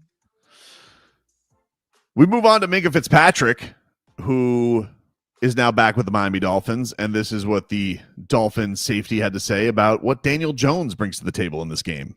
He throws a really good deep ball. I think he can extend plays with his legs and get the ball down the field or get the ball to an open receiver or run the ball, you know what I'm saying, out the backfield. So it's going to be a whole defense job of stopping a player like him. You got to have great rush lanes. You got to play tight coverage in the back end. Can't allow the ball to go over our head because he has the arm talent and the receivers to get it down the field. So I think, we have to try. Those are his strengths, but we got to try and stop him. There you go. Minka Fitzpatrick. And if anybody's interested, a Minka Fitzpatrick interception today pays plus 700. If you're feeling it. If you're feeling it. If you're looking. That is interesting. That's very interesting. But Tobin, don't you feel like Daniel Jones is going to protect the football, not make any dumb mistakes? Like, he's getting this opportunity. Shane Steichen has hand-selected him to keep his job. They've got to be telling him, hey, don't make any turnovers. We can outlast the Dolphins. We can hand it off to JT. Don't make any turnovers. Yeah, I definitely feel like that's part of it for sure. But I also think that he probably trusts him to execute more. He is more of a veteran than Anthony Richardson. Anthony Richardson obviously is a specimen and is a moose, and he beat the Dolphins last year. But I think we saw in that first preseason start, there's still so much quarterbacking he has to learn because it just feels like he is just this raw talent. And so I think Shane Steichen knows, like we showed you, he's one of the there's some pressure on him. So he's probably just like, I'm going to trust this guy more. He's a pro. He's been there. He's not the most maybe impressive pro in the world. Although I do think there's something about him in that Colts jersey. He looks like he wears it well. He looks like a Colt. I don't know. Man, you're a head coach and you pick Joe Flacco and then Daniel Jones over Anthony Richardson. Unless there's an injury, Anthony Richardson's time in Indy is done as long as Shane Steichen is there. If you're a Colts fan watching this or listening to this, hate to tell you, but if you haven't figured that one out yet, I mean, we're not talking about young, talented guys. We're talking about Joe Flacco and Daniel Jones. Like, if those are the guys starting over your young, dynamic quarterback that everybody loves to watch, his time in Indy is donezo. Look, it was a weird pick to begin with. The fact that guy went 4th overall is bananas. But, it does feel like they're already rats off a ship on him. Austin Jackson, now the veteran staple on the offensive line. And he says that his confidence is high in the O-line that is revamped. Confidence is high. Confidence is high. Mike's, our head coach, has done a good job of holding us accountable in every situation where we need to do our job. So our confidence is pretty high. We're just excited to go showcase, what we can do better, or showcase what we're doing. Now, he spent most of training camp banged up, which obviously had us all nervous. We haven't really mentioned today, maybe in passing, that James Daniels is questionable today. We'll keep an eye on that, on the warm-ups and all that, to see if the Dolphins' projected starting right guard, who they brought in from Pittsburgh, was off a torn Achilles, got some kind of an injury on Thursday at practice. And that, of course, makes you nervous, Solana, because we've already talked about the backups on this offensive line. But look, they've obviously revamped this thing. I mean, they got Aaron Brewer's now a captain in year 2. They drafted Jonas Savaiinaia. Patrick Paul, we gave him his flowers a little bit early on. But what are your expectations of this new look offensive line? Should all 5 guys be out there? Well, my expectations as a beaten down, Dolphins fan for so many years is that this is not going to go well. But that's not fair to this group. That's not fair to this unit. I think they're a talented unit. I'm excited about Savaiinaia, and obviously I have high expectations for Patrick Paul, but yeah, Austin Jackson's availability, what's that going to look like? Didn't have an entire training camp to get ready because of injury. Is he going to be able to withstand a 17-game season? And James Daniels, you mentioned the injury. It's an ankle injury on the opposite foot. He had the Achilles tear a season ago that kept him out last season. So he has two bad feet right now, Tobin, technically. He's obviously uber talented. Look, I just don't want the constant turnover on the offensive line. I want a solid unit. And I understand there's going to be injury, right? Like that's part of it. We understand that. But the Dolphins, for so long, for so many years, you've had just constant rotation on the offensive line. Liam Eichenberg playing every position because so many guys are going down, and you were just hoping that this year that wasn't the case. And I hope it's not. There's still an opportunity, but clearly hasn't started great when you consider James Daniels already on the injury report and might not play today. And Austin Jackson just hasn't been available pretty much at all until today's game. Finally, Devon Achan, he says that he also is dealing with his own little injury in the lead up to the regular season, but he says that his health, for all you fantasy players out there, is in a good place. Me, being out for 2 weeks that I didn't play, the preseason was, just for safety. It wasn't so much of like, okay, it's something, real bad. It was more of a like, we don't want to re-injure it. So me being out those 2 weeks was like something that I did to, make sure that I didn't have any risk. All right, there you go. Achan should be good to go today. Dolphins starting running back. Fast, very talented, explosive plays from him all over the place. And excited to see what he brings. He's always kind of the under-the-radar weapon on this Dolphins team. Most important player for the Miami Dolphins today, Devon Achan. I'm sticking to that. You don't know what Tyreek's going to look like. Him and Tua don't necessarily have like any sort of real consistent reps over training camp. To me, Devon Achan being 100% healthy was the best thing that could happen to the Miami Dolphins. Most important player, certainly on the offensive side of the ball. He is the favorite to score an anytime touchdown today for the Miami Dolphins. The only guy who has better odds on the game is Jonathan Taylor. But yeah, this is going to be a big time year with him. I like the mix of him and Ollie Gordon, a little thunder and lightning, it feels like, for the Miami Dolphins. And Jeff Wilson too. Jeff Wilson always runs hard. Like it's not like I'm ever expecting monster things, but I know I'm going to get 4 yards from him basically at a critical point if I need it. It's really not fair what's happened to Jaylen Wright, and I get it. He just looked so mid in the preseason. So I'm not saying that Dolphins fans are wrong here, but It's funny because Jaylen Wright was Ollie Gordon a season ago. Not in terms of play style, but in terms of hype, in terms of expectation, in terms of the way that the fans rallied around him, right? Like, oh, we've got Devon Achan and we have Jaylen Wright. Like, this is going to be fun. And one bad training camp, and all of a sudden, like, everybody's forgot about Jaylen Wright. And here comes this shiny new toy in Ollie Gordon. And everybody wants to see Ollie Gordon behind Devon Achan. No, look, I definitely think that it was tough for Jaylen Wright. He did not have those impressive runs. It felt like he got, he got caught up in some times where defense was able to get some penetration, but also it just looked like he just didn't have that vision that maybe Ollie Gordon has those popping plays where like he was shedding tacklers, and that's really his bread and butter. He did that in college too, where he was, a guy who got yards after contact. So it's going to be an interesting dynamic to see what those guys. The most interesting dynamic that has had the nation talking with the Miami Dolphins is, of course, Tua Tagovailoa, Tyreek Hill. Are they really good? We'll recap the entire drama that was QB1 and the Cheetah and some of the pundits' predictions on how this goes as Gameday Uncensored rolls on after this. Hey, we want to hear what you have to say. Text WQAM on the Kendall Toyota text line at 305-567-0560.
FM and HD1 Miramar, Miami, Fort Lauderdale, and WQAM AM Miami, an Odyssey sports station.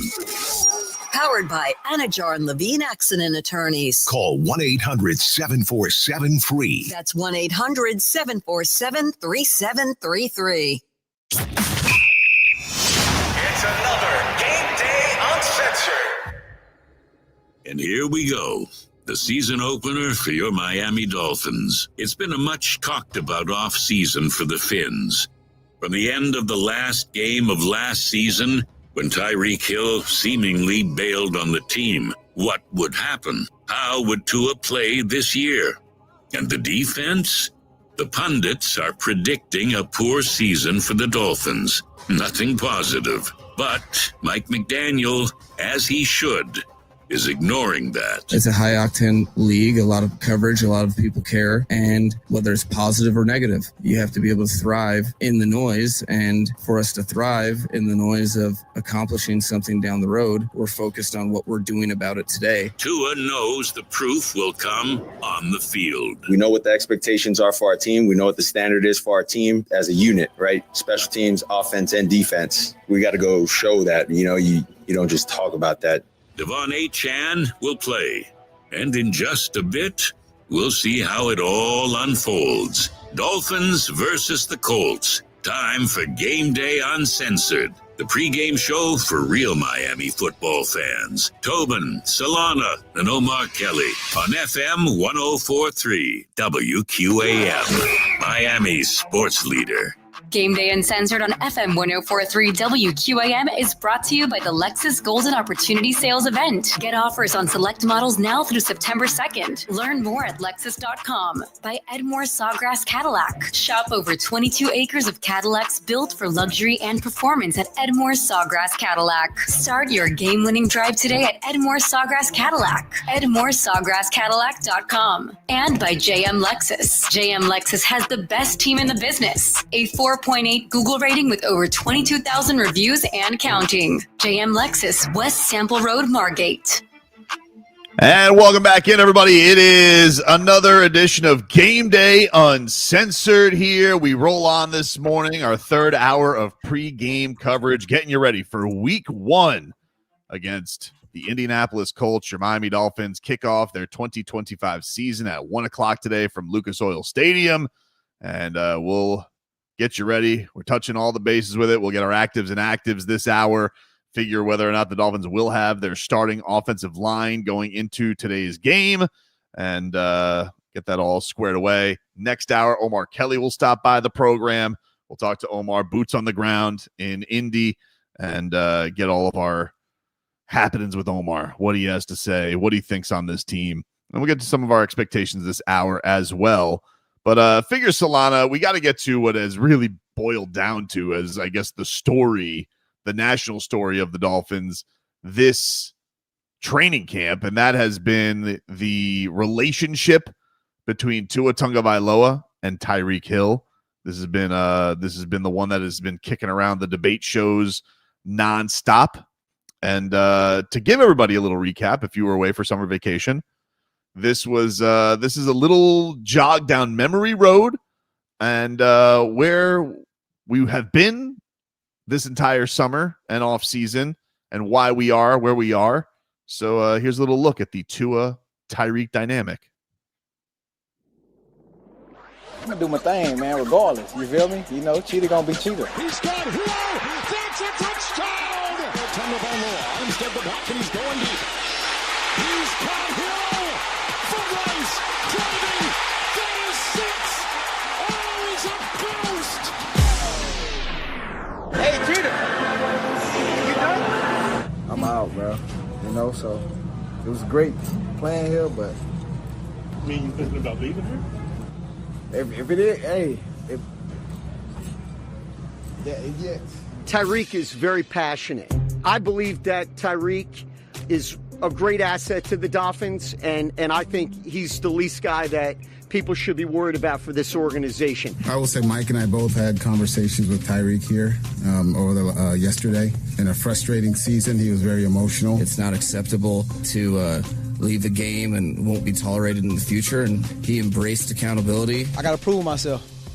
This OTA's training camp, I got to prove myself. When you say something like that, you don't just come back from that with, hey, my bad. No, you got to work that relationship up. You got to build everything up. It's still a work in progress, not just for me, but for everybody. Tua comments were needed. He's obviously the leader of our team, so I'm just trying to be the best teammate, best version of myself for this team I can be, man, every day. If Tyreek Hill has one catch for 8 yards week 1 and week 2 and week 3, and if the Dolphins are 2-5 at some point, I think he's the candidate he could get traded by the deadline. People might have blown it out of proportion to where now, I mean, we've worked we've worked on it, and I think that conversation is dead now. That's typically what you guys do, blow it out of proportion. Oh, he's a ghost! All right. What a drama. What a dramatic show. Perfect ending, by the way. Perfect ending. Wow.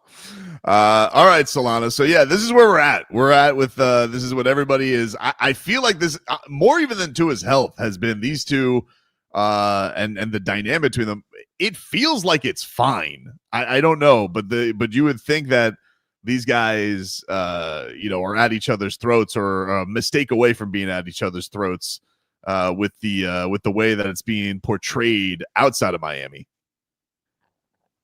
I think Tua has a responsibility as the lead man of the Miami Dolphins to hold people accountable, right? Like he's leaned into this leadership role, hasn't he, Tobin? I mean, I think he has, and I think he saw this as an opportunity to show people like, hey, I'm the face of this organization. A lot of people thought it was Tyreek Hill.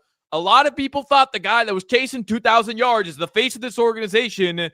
No, you're wrong. He's easily behind me. And I think that's where all this stems from when Tua's in front of a microphone being asked about Tyreek Hill, where he's like, he's working back and, we don't hang out as much as maybe we should. And I don't care about that stuff. Like at the end of the day, are you bought in to win? And I think that's what Tua's saying. Like, is he bought in to win? And at the end of the day, Tobin, you need Tyreek Hill. If of course, Tua Tagovailoa. So I think they're fine. They're probably just not boys, which they don't have to be boys. Like they don't have to hang out. They don't. Yeah, but even with them not being boys, like it's not a relationship that's had a lot of professional frostiness. Like we've seen quarterback wide receiver duos that haven't been on the same page and don't get along. Like you look at Stephon Diggs and Josh Allen. Like anytime Stephon Diggs didn't get 2 throws to him, he was given stink eye, and that was with those guys winning divisions every year. I think there's a little bit of that with Jalen Hurts and AJ Brown, where like AJ Brown obviously likes getting his numbers. It's a running football team, and that doesn't always happen with the Eagles. With Tua and Tyreek Hill, like it's never been an issue about them getting their numbers together. They put up numbers together. So I feel like people think that Tua is going to go out there and like at some points spite Tyreek Hill and go to Malik Washington more. And I just don't think that's going to happen. I don't know. Maybe I'm crazy. He's not going to do that. I don't think Tua's not looking for Tyreek Hill. Genuinely, I don't think he's built that way. I do think Tua is mentally. I'm not talking physically. I'm talking mentally, Tobin. He's wired like one of these psychos that need to win. Genuinely, I believe that. He went to Alabama. He played under Nick Saban, who is wired that way. And everything we've heard about him, like that's how he approaches the game of football. Now, whether or not that turns into execution and results is a different conversation. But Tobin, we're in a situation here where Cheetah's still your best player on the roster. I don't care what anybody talking about him taking a step back. He's the best player. And just look at what happened since he left Kansas City. He comes out, he puts his neck on the line for Tua. He says Tua's the best quarterback, the most accurate quarterback he's ever played for, right? Like he bought into Tua Tagovailoa. And that season, the Dolphins had some success and Cheetah had a breakout season. He got paid. There's no doubt about it. The Kansas City Chiefs win the Super Bowl without him. And then the following year, what happens? He's chasing 2,000 yards. The Dolphins look like they're going to go and they're finally going to go compete. and then they have a 3-game lead on the division, and they poop themselves on Monday Night Football, and they lose to the Buffalo Bills. They lose the division, and then they lost to the Chiefs. And they lost to the Chiefs twice that year. They did, and then and one of those games partly because of him, but then they go play the Chiefs in the playoffs, and they get laughed off the field. Tyreek Hill's the only one that makes a play, and then guess what? The Chiefs go and they win the Super Bowl again. Yep. And then last year, Tyreek Hill is battling an injury that he sustained in training camp. He's playing through injury, and he gets arrested outside the stadium or detained outside the stadium of his home stadium. And then his quarterback goes down again, and he has Tim Boyle, Snoop Huntley, and Skylar Thompson throwing him passes, and the team doesn't make the playoffs. I understand the frustrations for Tyreek Hill. I get it, man. Like, this dude wants to win, and he's looking at his old friends winning without him because they didn't want to pay him. But at the end of the day, you can't quit on your team. Like, I'll never forgive any athlete who does that, who publicly goes and finds Chris Perkins and tells him, like, deuces, I'm out of here. It's never something that's easy to forgive. And that's a hurdle for him. But I don't think Tua is dodging him, bro. Like, I don't think it makes sense to dodge Tyreek Hill for Malik Washington. Like, come on. Well, I think that also, it's one of those things where I think Tua said it this week where he was like, I think everyone's going to kind of forget about this once we get our first big touchdown, big play that, like, I do think that a lot of people will forget. And that's the thing that I've said about Tyreek Hill his entire career. Yeah, he comes with a ton of baggage. There's no doubt he's a pain in the ass. You can't always wrangle what he says because he's a little squirrely with the truth. He gets into a lot of off the field issues and can't stay out of headlines, but that speed is intoxicating, and plenty of great athletes just make people like the Men in Black neuralizer, make you forget because of how good they are at football. And this guy is a special kind of good at football. And you say you're not going to forgive him now, but if he's somehow able to put an 80-yard bomb in the end zone against Josh Allen and the Bills on Thursday night, we will not forget about. We will put the end of last season away. And I think that's probably the best elixir for all this. Their words and who blew up what. Like, look, Tua knows. I think when Tua says you guys blew it up, and he doesn't have an awareness of that, I think it's just because I think Tua is under the impression now everything he says gets blown up because he's just lived under that kind of a microscope his entire NFL career. So this probably wasn't even on the top 5 on the controversy list for Tua in his career. It wasn't, so I think that's probably what surprised them. I could see, to your points, like Tyreek Hill being a little frosty about, like, I've always gone to bat for you. And, the first chance you get to kind of reprimand me, I could see that, but I do think that Tyreek Hill, there's some level of him that knows that he has to have a productive year or everyone's going to think that, no, that you're on the other side of 30 and you're just not that same guy anymore. You went from number 1 in the league to wherever the hell he was ranked this year. So I definitely think there's those elements that he's got to put behind him as well. But what part of that in his head was just, hey, he's playing with a broken wrist or whatever was wrong with his wrist, and he's playing with quarterbacks who aren't his quarterback, right? Mm-hmm. And he's playing in an organization that hasn't, had successful seasons and isn't built from the ground up, like with this structural integrity like the Kansas City Chiefs are right now with Andy Reid. And I think he thought leaving the Chiefs, like, they were going to miss him and he was going to come to Miami and they were going to compete with that team. And that hasn't happened. So he's frustrated, Tobin, and it all kind of culminates to a season where the Dolphins are getting laughed off the field by the New York Jets in the season finale and they're missing the playoffs again. And guess what? His quarterback's not out there and he's right. Getting passes from Snoop Huntley. Like, I understand the frustration from Tyreek Hill, right? Like, I get it. But when you say we'll forgive him if he's catching touchdown passes, look, winning cures all. There's no doubt about that. Winning cures everything in sports. Relationships can be rebuilt, but I don't think this Dolphins fan base, can ever trust the word of Tyreek Hill ever again. Can you root for the guy if he's scoring touchdowns? Sure, winning cures all. And you're going to if he catches a game-winning touchdown pass today or next week against New England. But Tyreek Hill gets in front of a microphone and speaks his mind, he's speaking his mind in that moment. He's not thinking of the bigger picture. He's not thinking of consequences. He's just saying whatever comes to his mind in that very moment. We'll take a break here on Game Day Uncensored. We'll get into the Dolphins' expectations on this season. 25 years without a playoff victory. Could this finally be the season that snaps? Not according to a lot of odds makers. Take a break. Back with more after this. WQAM broadcasting live from the Ed Moore Sawgrass Auto Mall Studios. Shop massive savings on a massive Chevy inventory all back.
Show for real Miami football fans on FM 104.3 WQAM.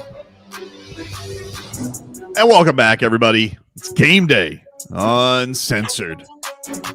Right here on 104.3 WQAM as we take you up until the 1 o'clock kickoff. We should have actives and actives this hour. We'll figure out who's giving it a go, who is not. We do know that the Dolphins do have a new kicker. Yeah. A new kicker, Solana, this year for the first few games, at least. Riley Patterson. How you feeling about that? Yeah. On the Hockman, Crowder, and Solana show, my entire reputation on that show specifically is all on Riley Patterson being perfect, executing as a kicker. But in reality, I mean, that has to be a concern, right? Like, you have a situation where you have a kicker who is essentially just signed off the street to come in and kick for you. And I don't know, like, I don't think it's a massive deal. I think this Dolphins team, week 1, Tua is 4-0 in week 1 games, should go out there, handle your business against the Indianapolis Colts. Don't allow a kicker who's not your regular kicker be the deciding factor between you winning or losing this football game, Tobin. But it's definitely something to take note of. Jason Sanders not being there.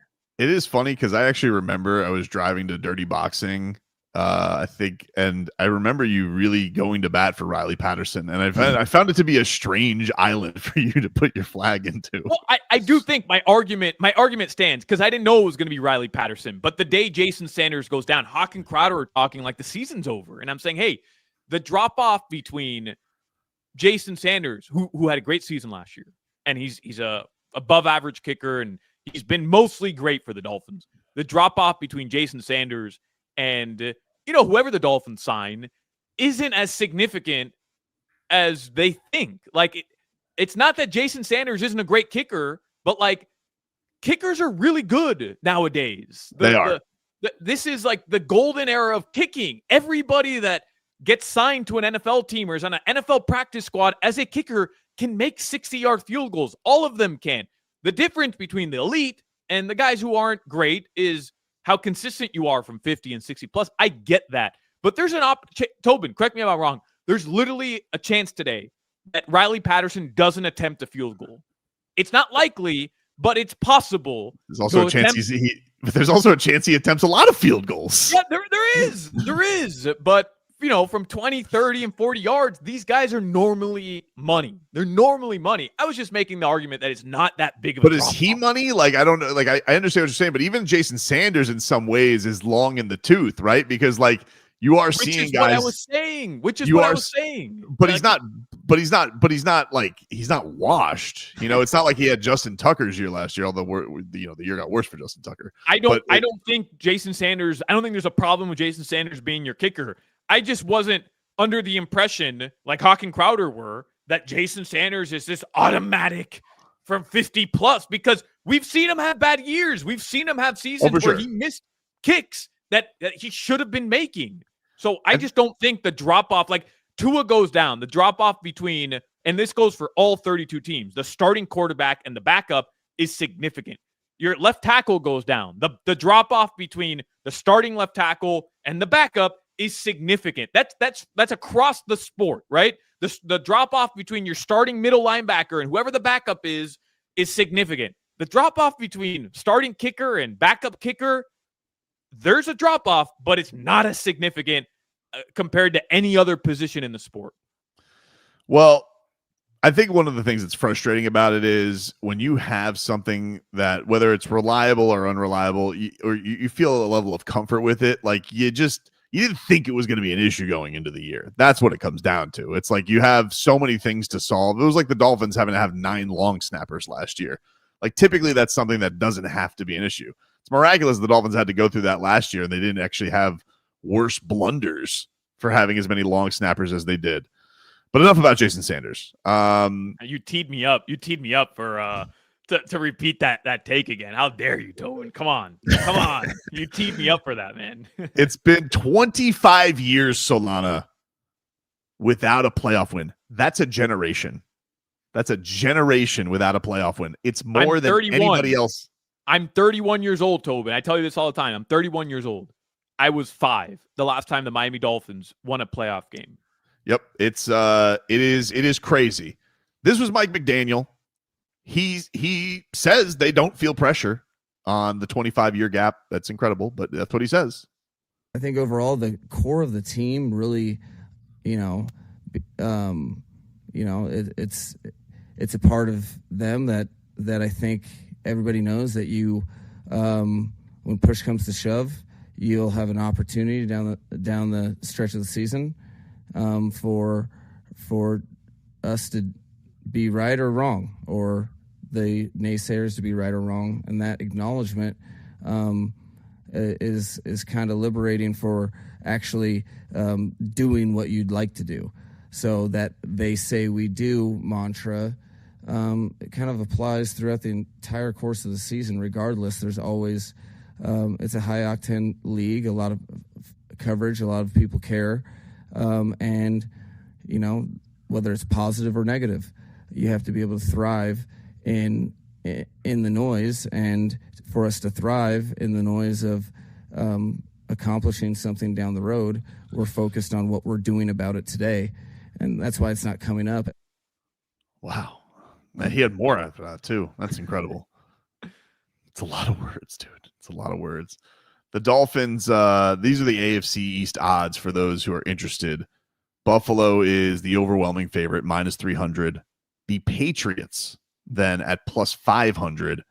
The Dolphins are +800, and the New York Jets +2,000, according to Hard Rock app this week. The Dolphins to make the playoffs are +220. To miss are -275. To win a wild card round game, +375. To win in the divisional round, +1,000. They do have a special right now, by the way. If you guys want to bet on the Dolphins to win the Super Bowl and Tua to win regular season MVP, +50,000. Yeah, it's not high enough. The odds aren't large enough for me. Like if that was plus, I don't know, 150,000, I might take it. Like why not? But it doesn't. I think that's the highest the odds go, though. I don't think they go higher than +50,000 on the Hard Rock app. Crank them up, man. Let's go. Like it's got to go higher. Tobin, we're always very honest about our bets on this show.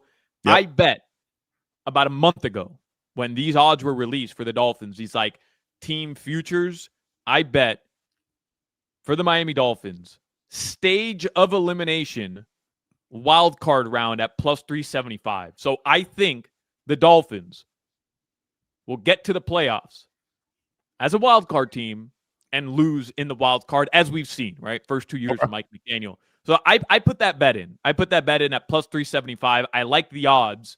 And I think, if the Dolphins do get off to a hot start, those odds are going to shrink because they're going to have a good record early on in the season. Agreed.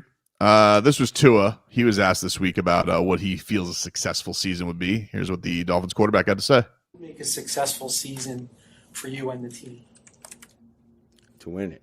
That's a successful season every time. It's to win it. We're trying to win it all. If not, I don't know why we're playing football. There you go. Hey, listen, I like the answer.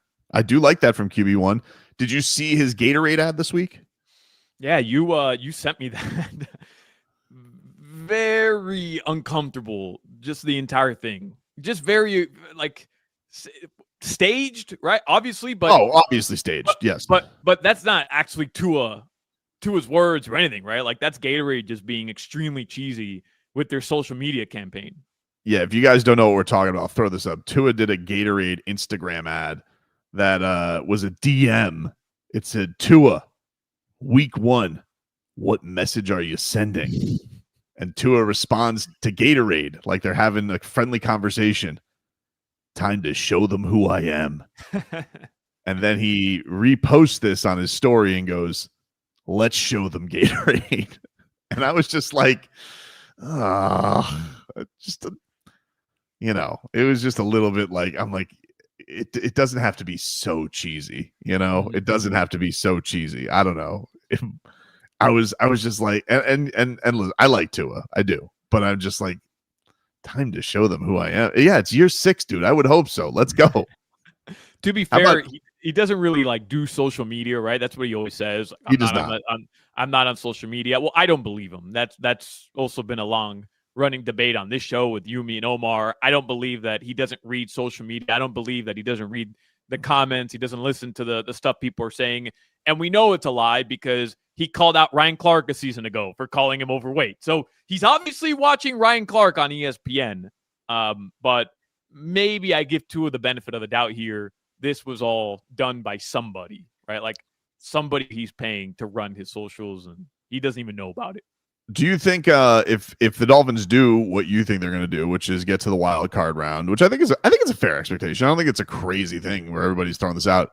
Do you think that's enough to save Mike McDaniel's job, or does he need a playoff win to be to be solidified as the Dolphins coach coming back? It's a really good question, and I wish I knew the answer because I don't know how Stephen Ross thinks. I thought for sure last year like these guys might not make it. With the way that the season went after they lost to Houston on the road with a chance to save their season, and Tua started in that game, you were, outside of your right tackle, you were healthy. I thought, hey, this might be it, and clearly that wasn't the case. And by the way, I bet them to make the wild card. That's not necessarily my prediction, but I think that's who they are, right? Like wild card or in the hunt at the end of the season. They lose a game, they win a game. That could be the difference. I think, 8, 9, 10 wins. That's who they are. Tobin, if the Dolphins make the wild card and they have to go play Buffalo, and they all season long against the Baltimores, against the Buffaloes, they play the Commanders neutral site game in Madrid. That didn't look too good with Kansas City and Germany a couple seasons ago. And they compete against these teams. Like they're a competitive team. They win a couple of these games. They take care of their division. Outside of Buffalo, they split with Buffalo, and then they lose a wild card round because you play Mahomes or you play Josh Allen or you play Lamar Jackson, but you compete. You look like a team that belongs on the field. Maybe that's enough to save the job. Maybe. Right, you can't get embarrassed in the playoffs. You can't beat Kansas City 2023 where you didn't look like you belonged. And I get there was injuries on the defensive side, but the defense didn't lose that game for you. You scored 7 points. Offense couldn't move the ball. Huge drives ended in turnovers. Like that can't happen. And every time they play a great team, what's the stat? They're 4-12 in the McDaniel, 4-16 versus playoff teams in the Mike McDaniel era, including 1-6 against Buffalo. That to me is the deciding factor. You're spinning your wheels, doing the same thing going into year 5 with somebody who can't beat good teams. And I think that is the difference between him saving his job or not. A playoff win should be the absolute bar, but if they don't get that, and you're, whatever, 0-4 against playoff teams, 0-5 against playoff teams this year, I can't see a single way he's back as head coach next year. 4-16 is a rotten record. That's the one Bills win he has, the Cowboys win, San Francisco. The Ravens and the Rams. Is that the list? Ravens. I don't know if the Rams was a 500. I don't know if the Rams were 500 when you beat them, but they still made the playoffs last year. Okay. Yeah. But that's still. I get what Vlad's saying. Like, yeah, they weren't. They weren't 500 at the time you played them. No. Right. But this isn't because there's another stat like teams above 500 in the Mike McDaniel era. But made the playoffs. This is games played in the regular season, and they calculate it with the teams that end up in the playoffs at the end of the year. So they didn't have to be playoff teams while you played them.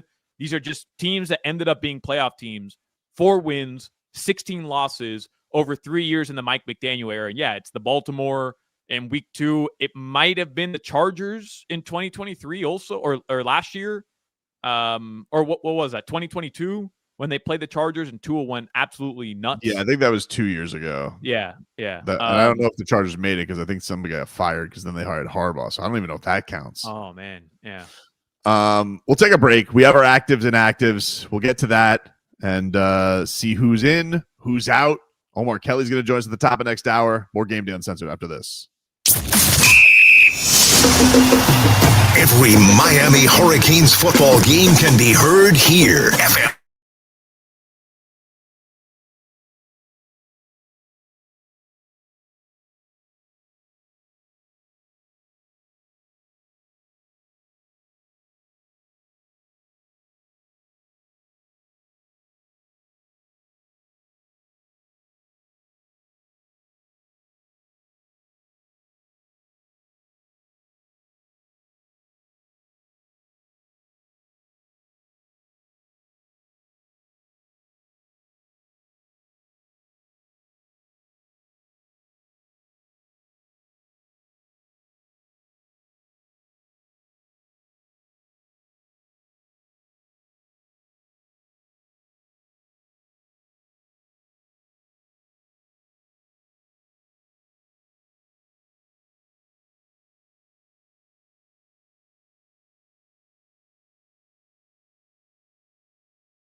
All right, welcome back, everybody. It's game day.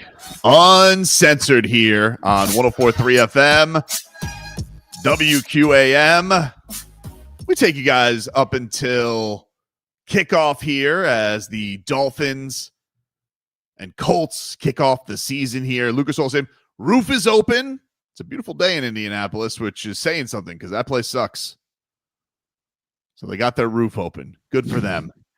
I don't care. It's supposed to be a beautiful day in Indianapolis. I like that. Roof open today. You get the crisp. You get the good weather.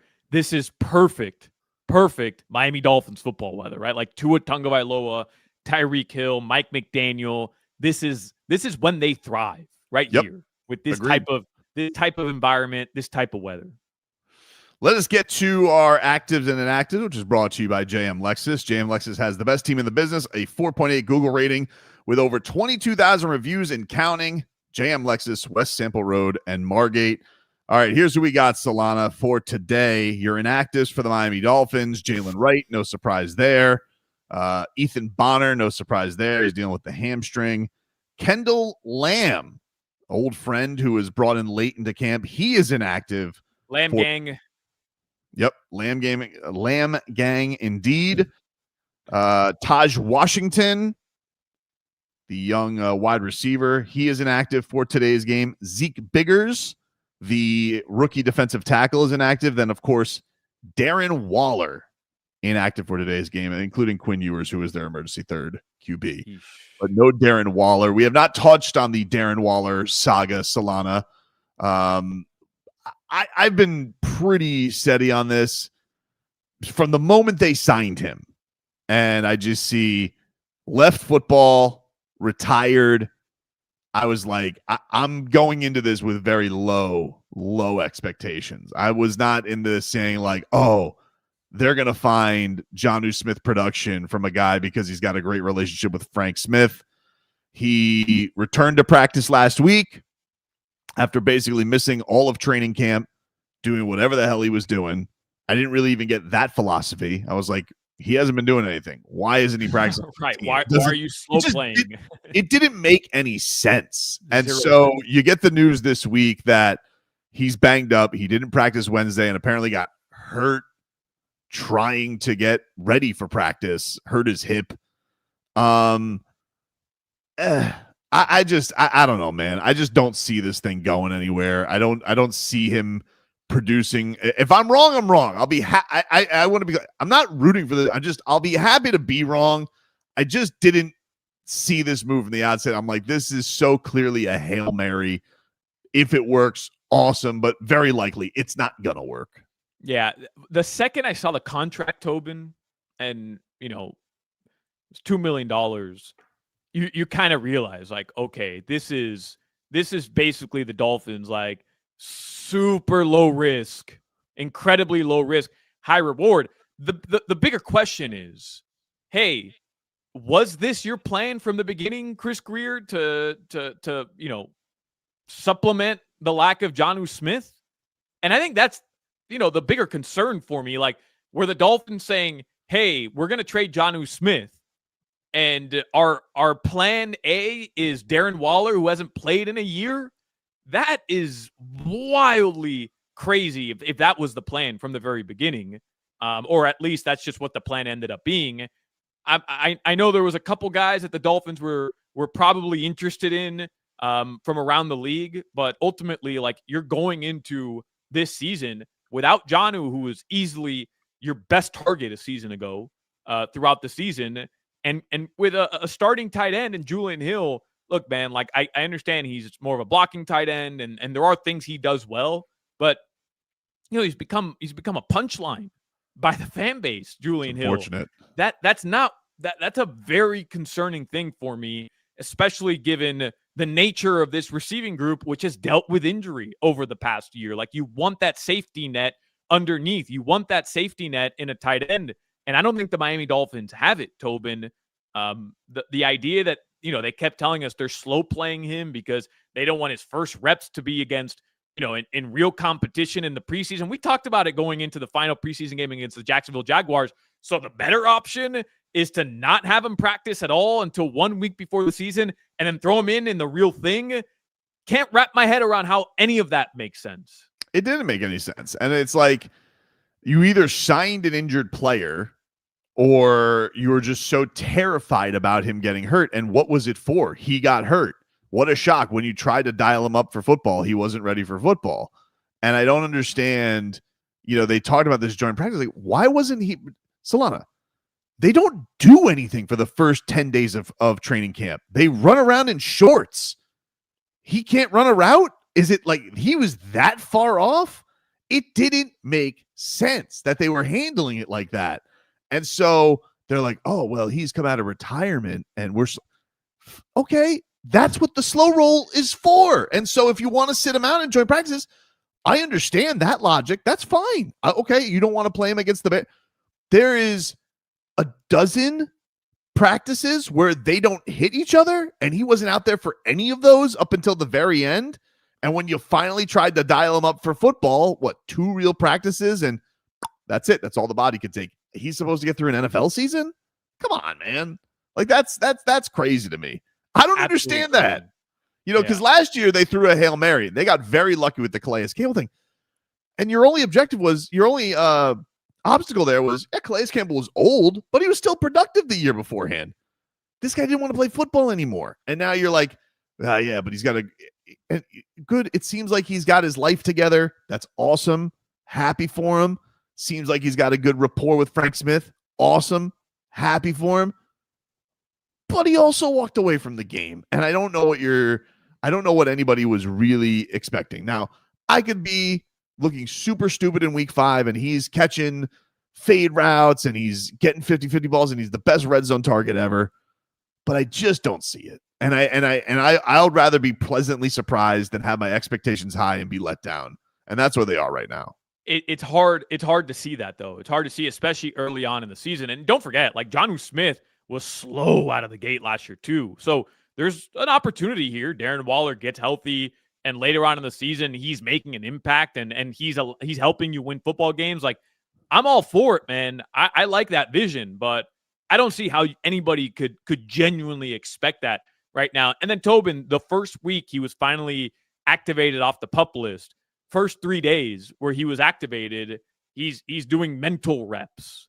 Again, like what does that mean, mental reps? That drives me crazy too, because you're telling me he's been signed to the team, he's been in that facility day in, day out, despite not practicing, and he hasn't been taking mental reps already. He hasn't read the playbook. He hasn't understood what his responsibilities are going to be. Like, this is a guy who's one of the best tight ends for a long time. He doesn't need mental reps. He needs his body to be able to handle the physical toll that's coming for him in a 17-game season, and not ramping him up until the last week of preseason. Suspect, man. Very, very suspect. And even more so if this really was the option to replace your most productive target last season in Jonnu Smith. And if it wasn't, if from the very beginning it was, hey, we're going to go find somebody else, well, then guess what? They struck out on that. And if that wasn't the option was just going to be, hey, we're going to run it with Julian Hill and Tanner Connor, and Darren Waller is just like a sneaky little surprise that might end up panning out. Then I'll tell you what, Tobin, that's a bad move by Chris Grier and the Miami Dolphins. A very bad move. Chris Perkins, this will make you happy. Dolphins kicker Riley Patterson just comfortably hit a 50-yard field goal into the closed end zone. Might have been good from 55 to 57. Strong kick. This is excited, Solana. I'm very, very excited, Tobin. I mean, this is gonna end up being like my Starry Night, my Mona Lisa. I'm telling you, this is if he hits a 50-yarder today, like this is it, man. I'm telling you, this is it for me. The big news, though, probably from the actives and actives is somebody who wasn't there. James Daniels is active, so that's very, very huge good news. That's huge news. Yeah. Because I was very scared with that news this week. I didn't really, honestly, the Darren Waller stuff didn't bother me that much. I know we just spent 8 minutes on it, but I really was like, yeah, that's what I expected. He had a setback. Oh, crazy. You mean the guy you've been putting in bubble wrap the entire time wasn't able to practice? Shocking. the James Daniel thing, genuinely, I was like, oh, come on, man. Can we just get 1 week? Can we get a week of the projected offensive line? So this is exciting that the starting offensive line should be good to go. No surprises other than that. I also, great news, D. Eskridge, who I know was questionable, not on the inactive, so it looks like he's going to go too. He had a big breakout performance in preseason, probably one of the better performers throughout the entire preseason. Tobin, the Darren Waller thing is frustrating because the Dolphins seem to always have one of these guys, right? Odell Beckham Jr. a season ago, where you were like, he was sought after by Miami, and there was like that holding period where he visited, and then everybody's like, come on, are we going to get the OBJ thing done? And the Dolphins clearly were very, very much looking forward to bringing him in. And then they finally sign him, and then you don't see him. Starts the season on the PUP list. And then he's finally activated. And did he have a catch last season? Like, I know he did, but it didn't feel like he did. He made zero. Yeah, he was barely a Dolphin. The Dolphins always have like one of these guys that, and it's not that they're bringing him in and they're just like, hey, this might be special. They're brought in and almost sold to you as, hey, these guys are going to contribute. These guys are going to be it's the classic team. It's the classic Rosenhaus Chris Greer bromance. Whatever goes on there, he's just like, I got a guy for you, Chris. It happens every year. It's like, don't worry, I got a guy for you, Chris. Darren Waller, he's going to dial it up, and then he goes on SVN every single week, and he goes, trust me, guys, he's going to be ready. And I'm like, all right, Drew, but you say that about every one of your guys. I get that's your job. Your job is to represent your clients. But like every single time, it's like he goes, it's almost like Chris Greer is buying a car for his kid, and he goes to his favorite used car salesman, and he goes, hey, Drew, what do you got for me, dude? He goes, I know there's a lot on the meter here, but don't worry, dude. You trust me. A little bit of sawdust, we're good to go. And then all of a sudden, he's ready and raring to go. Chris Greer loves himself a veteran who is either coming off major injury or who hasn't played in a season. Like that is the Chris Greer special. Tobin, what do you set the line? If we're setting a line here, over or under, set a number of games that the Dolphins starting offensive line will play this season.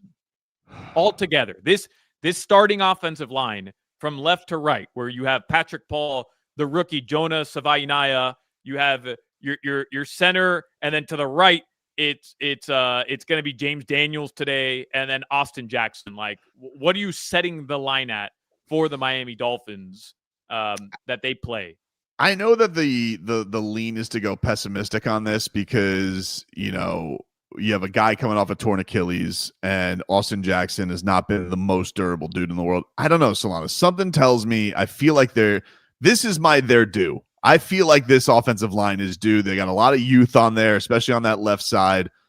Inevitably, this is going to end with us losing two of them today. But I don't know. I feel good about this offensive line. Strangely, I feel like this can actually make some things happen. I think they can keep Tua upright. It was just so neglected last year, and it was and I feel terrible about the Stockholm syndrome they put Tua through, where he was like, it doesn't matter, we can put Eichenberg out there, Tua, you get it out quick. And finally, just everybody got smacked in the face with reality. So I'm going to set it at 14. I think we're going to get a big year of them all out there. Do you think I'm crazy? I don't think you're crazy. I mean, I like the optimism there. Hey, it's week 1, right? I saw somebody comment on the YouTube stream, like, it's week 1, let us be delusional. And I'm into that, man. Like, that's why I told you, why not this year? The Dolphins are due. And the 25-year playoff drought, at some point it's going to happen. But, yeah, I think 14 is a very optimistic one. But I hope you're right. Look, this is as young a line as the Dolphins have had in a while. And Connor, I was going to say Connor Williams earlier. I'm glad I didn't. Aaron Brewer was really good last season. So right in the middle, like you're set. Patrick Paul, we all have high expectations. And Austin Jackson, when healthy at right tackle, has been good. So hopefully you're right, Tobin. Yeah, it went to hell when he got hurt last year. That's when the line really was it depleted. Larry Borum? Was it Larry Borum who filled in for him in Borum? Had that Carmen, Jackson Carmen. Yeah. Oof. Yeah. All right. We'll talk to a man who loves him some offensive line, Omar Kelly from the Miami Herald. He joins us next. Every Miami Hurricanes football game can be heard here.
Ready for some football.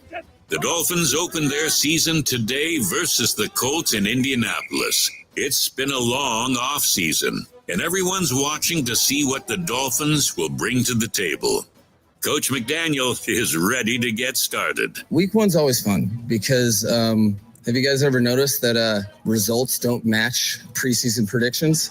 That's because a bunch of people are working in the offseason. It's fun to see how that shapes out week one specifically. Tua, with a scouting report on the defense he'll be up against. I mean, I would say the thing they do really well when we look at his tape at Cincy, they do disguise some of their pressures really well while playing some coverage back there. So we're going to have to be sound on that, being able to pick it up and being able to make them pay if they do. Devon Achan will play, and we'll see if the Dolphins can pull off a win, silencing the naysayers, at least for now. It's the Week 1 edition of Game Day Uncensored, the pregame show for real Miami football fans, with Tobin, Solana, and Omar Kelly on FM 104.3 WQAM.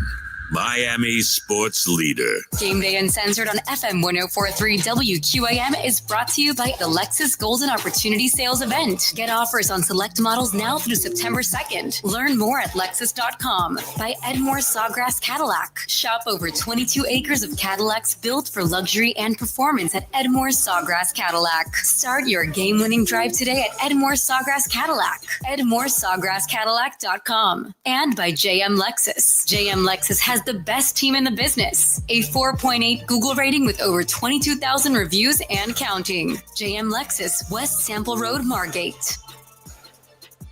Welcome back in, everybody. It's Game Day Uncensored here on 104.3 FM WQAM. Brendan Tobin, Alejandro Solana here with you. Vlad producing for us here today.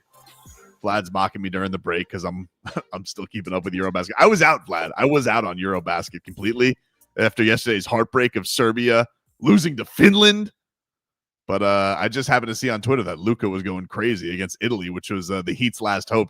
Fontecchio is getting outscored by all of Italy was getting outscored by Luka by himself. It's enough. It's enough selfishness though, Solana. Does Luka look good though? Does Luka look fit, slim? How everybody's talking? Yeah, he looks tremendous. He looks tremendous. We had Goran on this week, and he was like, I don't think Slovenia's got a chance. And then, well, Slovenia may have a chance. That's enough of that nonsense, though. Okay, let's get to the football. All right, Game Day Uncensored brought to us by Edmore Sawgrass Auto Mall. Shop savings, massive savings on massive Chevy inventory, all backed by Morse at Edmore Sawgrass Chevrolet. Visit EdmoreSawgrassChevrolet.com. Chevy, find new roads. Omar Kelly, Miami Dolphins columnist from the Miami Herald, joining us there. Omar, how are you? I'm good, gentlemen. How are you guys doing? It's football, baby. It's feeling good. It feels like a holiday, Omar. This feels great in spite of all the concerns. You always got week one. Yeah, everybody should be going to the Super Bowl except for maybe Dallas and who else lost? Oh, the Kansas City Chiefs. Even though I can't say they're not going to the Super Bowl. Yeah, we can. We'll give them a pass. I do want to address this. Man, it bothered me so much that their quarterback, I'm not even going to mention his name, kept running over safeties and cornerbacks. Oh, Mahomes? I didn't say his name. I'm just saying the chosen one, the protected one. Because the minute those defenders start to hit him late or hit him with questionable hits, the league is going to suspend people. But he did it like four or five times. Oh, he's and he's a king flopper too. Like right out of the that's his big move when he's on the sideline. He tiptoes, like he knows exactly how to embellish as well. Oh man, I just want somebody to light him up. And I like Patrick Mahomes, but if you're gonna play like that, and their job is to hit you, then let them hit you. Let's hit that. Like you asking, you trying to light fire, you trying to light a match because every rule is meant to protect these quarterbacks, and here we have a quarterback out here trying to lay out cornerbacks and safeties. Well, it was a tough day for Justin Herbert haters too, Omar. I wasn't too thrilled that you got the Jalen Hurts performance to open up the season where he's doing the MJ shrug. And then the next day, it's not just that Herbert looked stellar. It's not just that he threw for touchdowns, he's 300 plus yards. to win the game with that type of rush, beating the Chiefs front out to the boundary and just getting the first down. Like, Tua's got to have a good game today, Omar, is what I'm saying. He's got to have a good game. Yeah, I know. You're always comparing it to the girl you let go versus the girl that you got, Solana. That's how you roll. I understand. I love the girl I'm with. He's efficient. He's accurate. And I will say this. Yes, he's fragile. Yes, we don't want him running. But from an accuracy standpoint, tell me who's better than him in the NFL. People don't know this, but Tua has had 3 straight seasons of 100-plus passer rating, and everybody will poo-poo that. And I understand. That's how everybody thinks. They're like, big deal. He can't beat a big team, can't beat a good team, can't do this, can't do that, can't stay healthy, and those are all valid claims. But do you know if he has a 4th straight season with 100-plus passer rating, he will enter a stratosphere that only 2 NFL elite quarterbacks have ever done, ever, in the history of the game, ever done. And that's Aaron Rodgers and Steve Young. Wow. And I'm telling you, 100 passer rating for Tua is realistic. Now, whether you believe in passer rating or you think it's an important stat, what it tells you is my quarterback's efficiency level is good. Now, everything else around him, that's the weaponry, that's the protection, that's the performance of the defense. But when you give Tua opportunity to get third downs, get in the red zone, continue drives, turn drives into points, limit turnovers, he's pretty damn good. And if you do that for a 4th straight season, nobody can deny that you're not an elite quarterback when everything but injury is factored in. Omar, what do you think the breakdown is going to be like with the running backs this week? You got Devon coming back from injury. Like, is he going to be normal workload? Do you think they lean on the rookie? And then, of course, we got Mike McDaniel Snuggie back with Jeff Wilson Jr. So, like, what do you think this looks like today? Don't call Jeff his Snuggie, because I don't think Mike has been more disrespectful to a player on the team in 4 years than Jeff Wilson, because everybody in the media knew Jeff Wilson can help them in these short yardage situations, yet he was never active or never put in the game for that. Everybody on the team knew it. Everybody who covered the team knew it. And yet Jeff never got the respect that he deserved. But that's how people are with the Snuggie, Omar. A child comforted by the Snuggie, but they'll leave it everywhere. They'll leave it in the back of the car with chips. See, but then they'll panic. I don't think Mike was panicked when Jeff didn't sign with them. They didn't need a running back. San Fran had to sign Jeff. Like, the only reason Jeff is here is because Jalen Wright's injured. It's totally disrespectful, and I'm never going to say that Mike respects Jeff Wilson.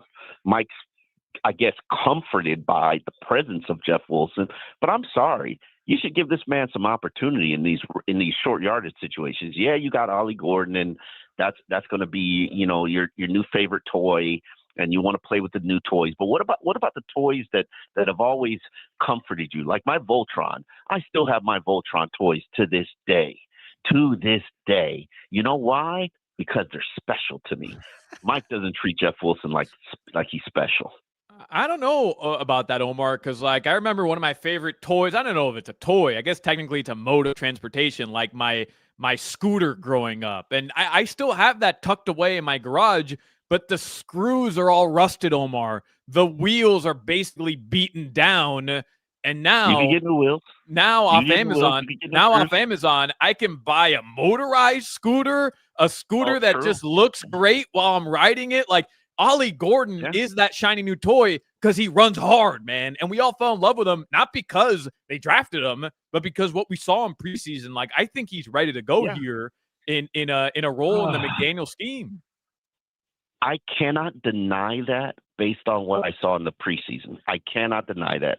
I have the feeling that he's more of a gamer than he is a practice performer. And I have to put it this way for you. He did not look good in practice. He did not look good in OTAs. He did not look good in training camp. He did not look good in joint practices.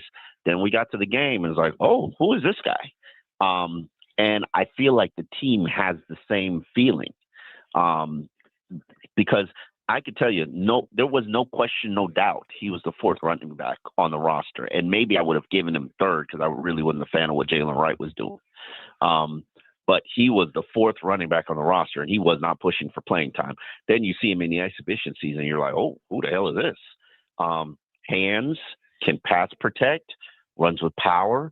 I don't necessarily know if he's got the greatest vision, but maybe that's because he was playing behind a very mediocre backup offensive line. But then I say that, and then Alexander Madison playing behind the same offensive line was churning out yards. So it's like, man, did this kid just need to have the game slow down for him a little bit? And I think it did.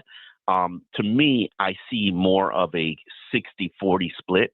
And the reason why it's going to be 40 Ollie is because I watched Devon Achan last week, and he doesn't look all the way healthy to me. Now, he might go and run for 180 yards today because that's what happens when I ever tell people that a guy isn't all the way healthy. But he still has a limp. He still has you could still see that there's some tenderness in that calf. And for speed oriented players like Devon and Tyreek Hill and Jaylen Waddle, the calf really impacts you when you're trying to slow down. Like, you can run fast, full speed, but then the minute you do run full speed and slow down, that calf is going to get tender on you. So how is he going to perform in the second half when he has the opportunity to have it shut down and then has to restart it again? You understand what I'm saying? So I definitely expect that we'll either see Ollie a lot early or see Ollie a lot late. So, Omar, who's licking their chops more, Tua and Tyreek against Xavien Howard, or Xavien Howard to try and pick off Tua? Oh, my God, it's Xavien Howard. One, you guys should know Xavien Howard from the standpoint, he's a ball hawk. You know he is. He wants the ball. I don't think he's going to be shadowing anybody. And really, if you're trying to shadow Tyreek, you're looking for trouble because Tyreek is going to be in motion so much and in the slot, and that's a whole long ass day of work. So they don't want that. But here's the thing about Xavien. He knows Tua intimately. And that's a little bit scary. And I think Tua will go out of his way to avoid Xavien because Xavien knows what spots he's trying to throw to. Because Xavien knows he's a spot thrower. So if Xavien sees a formation or a motion and the history he has with the offense, he knows exactly what the primary is, and he's probably going to try to jump that route. And he's not following. Xavien's not a cornerback where he's in press. If he's in press, he's in press. But when he's in zone, he's not following the receiver. He's looking for the ball. And if he knows where Tua's spots are, you're in trouble. So I think if Xavien is in shape, and I don't know if he's completely in shape right now, he's going to get the ball. And the last thing you need is for Tua to have turnovers in this game. He might be in shape. I know those hamstrings aren't in shape, though, Omar. Come on. We saw him 3 years ago down here. Those hamstrings use tires, man. That hasn't changed. Oh, man. Well, a year away from football will do a lot for your body and wonders. I might help you put on a little weight, but, you're a tight end. He hasn't put on weight. He's got some hip issues, man. It is what it is. You get a 33-year-old out of retirement, these things are going to happen. Maybe don't get a 33-year-old out of retirement, Omar. What were their options? Tell me what option you would have preferred, sir. Noah Fant. Noah Fant signed for $3.5 million. He's the backup. Where is he the backup? He came here. They took a look. See? Yeah. He just went. Understand that this is a two-way street. I forget where he signed. But Bengals, you do understand this is Bengals. Yes, he's Mike Gesicki's backup, and damn it, I would love to be Mike Gesicki's backup because I know I'm going to play every rundown. It's a two-way street, man. Do you want to overpay? I don't want to overpay for anybody. So $3.5 million for Noah Fant, a little pricey for me. I'm not really feeling it. They went out and they got this guy off the signed him to the practice squad from Denver. Can't remember his name right now. That's a developmental project. I'm more comfortable riding the Darren Waller train. Yes, I didn't expect an injury. I didn't expect a hip injury. I didn't expect him to be put on ice all training camp. But I know what he is. I know if he's healthy, he's dynamic. Now, The question is, can I get him healthy? And honestly, right now, it doesn't look so. But, I'd rather roll my dice that way than give another tight end somebody, basically dumped right before training camp, $3.5 million. That's more than Darren Waller's making, and he's a Pro Bowler.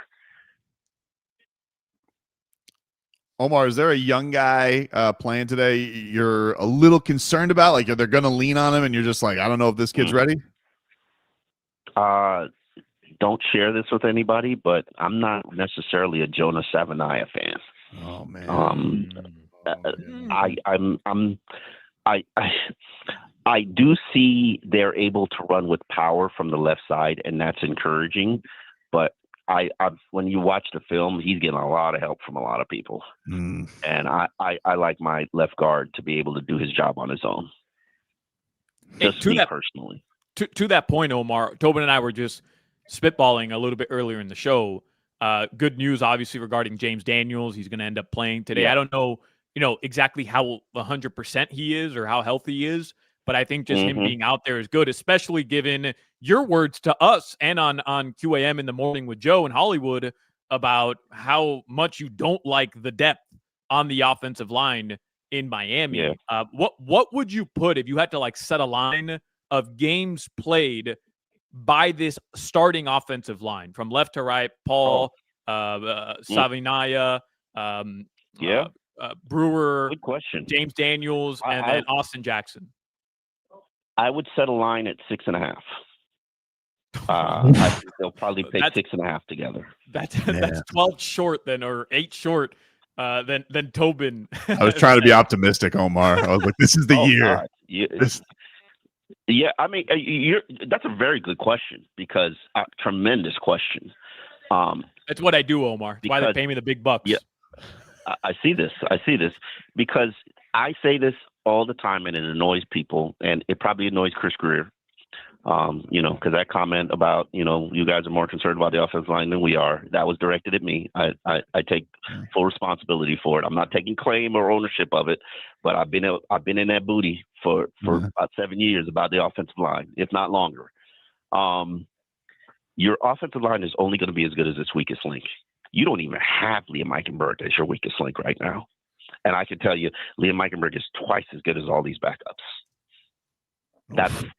Now, this game, they did not activate Kendall Lamb, which, I understand it. He got here 2 weeks ago. He's working through some back issues. Maybe he hasn't practiced a lot during this week. I get it. I understand it. Kendall Lamb is really here for insurance. If something happens to Patrick Paul, your season doesn't get flushed down the toilet. Yeah. So I'm fine with him not being active for this game.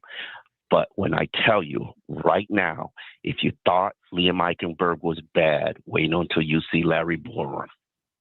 Just wait. Even the name just scares me. Larry Borum. Just wait. I don't like that you sit on me as a Jiminy Cricket conscience all the time, saying you're gonna regret the bad things you said about Eichenberg. Yeah, you're gonna be praying for Liam Eichenberg. You want Eichenberg on that line. You need Eichenberg on that line. I don't like how that sounds at all. Omar, enjoy the game, man. We'll talk to you next week. Omar, hold on, Omar. Before you go, really quickly before you go, last time you were on with us on Gameday Uncensored, it was the final preseason game. We're in Miami, right around an hour before kickoff. And Omar, you hung up the phone with us right before the Jags game. You hung up the phone with us, and 17 seconds, I swear, 17 seconds after you hung up the phone, you tweeted, "There is nothing better than a woman who smells like cocoa butter." I mean, Omar, I'm talking about 17 seconds after. So was that tweet scheduled, or while you were on the phone with us, a female passed by you? All my tweets are live. Let me tell you the backstory to that. All my tweets are live, okay? All right. So don't ever question the timeliness of if you see me tweeting at 4 a.m., I'm up at 4 a.m. That's not a time tweet. Okay. I go and hide to do this interview, and in the room where I go and hide, I have to pass the elevator lady. Okay. Now there's an elevator lady. She's a nice lady. She's, not stunning. I wouldn't, let me not be okay. But She has a great personality. She has a great personality. Yeah, she has a great personality. Right. Man, was she caked in cocoa butter? And anytime I passed her, I was like, damn, girl, you smell. Come on. Yeah, have you ever smelled cocoa butter? It's like Pepe Le Pew. A woman who like lathers her skin in cocoa butter. It's intoxicating. Solana, you need to tell your fiance, hey, get some cocoa butter. Put it on tonight, okay? All right, we'll do tonight. Now that's Game Day Uncensored. Omar, appreciate the time, man. All right, guys. Later. Take a break. We'll dive into some porpoise props coming up next.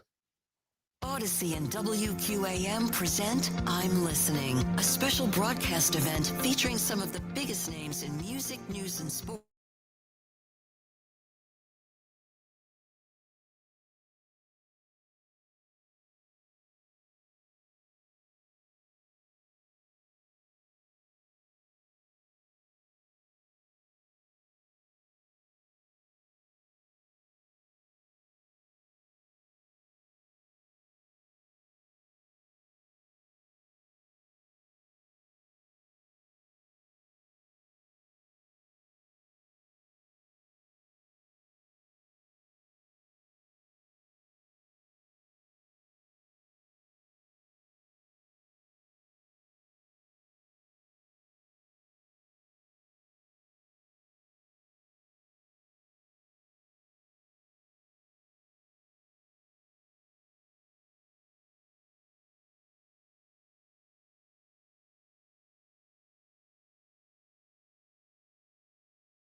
Easy to find us. Listen to WQAM on FM 1043 or on the Odyssey, iHeartRadio, or TuneIn apps. All of our shows are there live or on demand. Plus, there's the cool rewind feature where you can listen to any part of any show you might have missed anytime.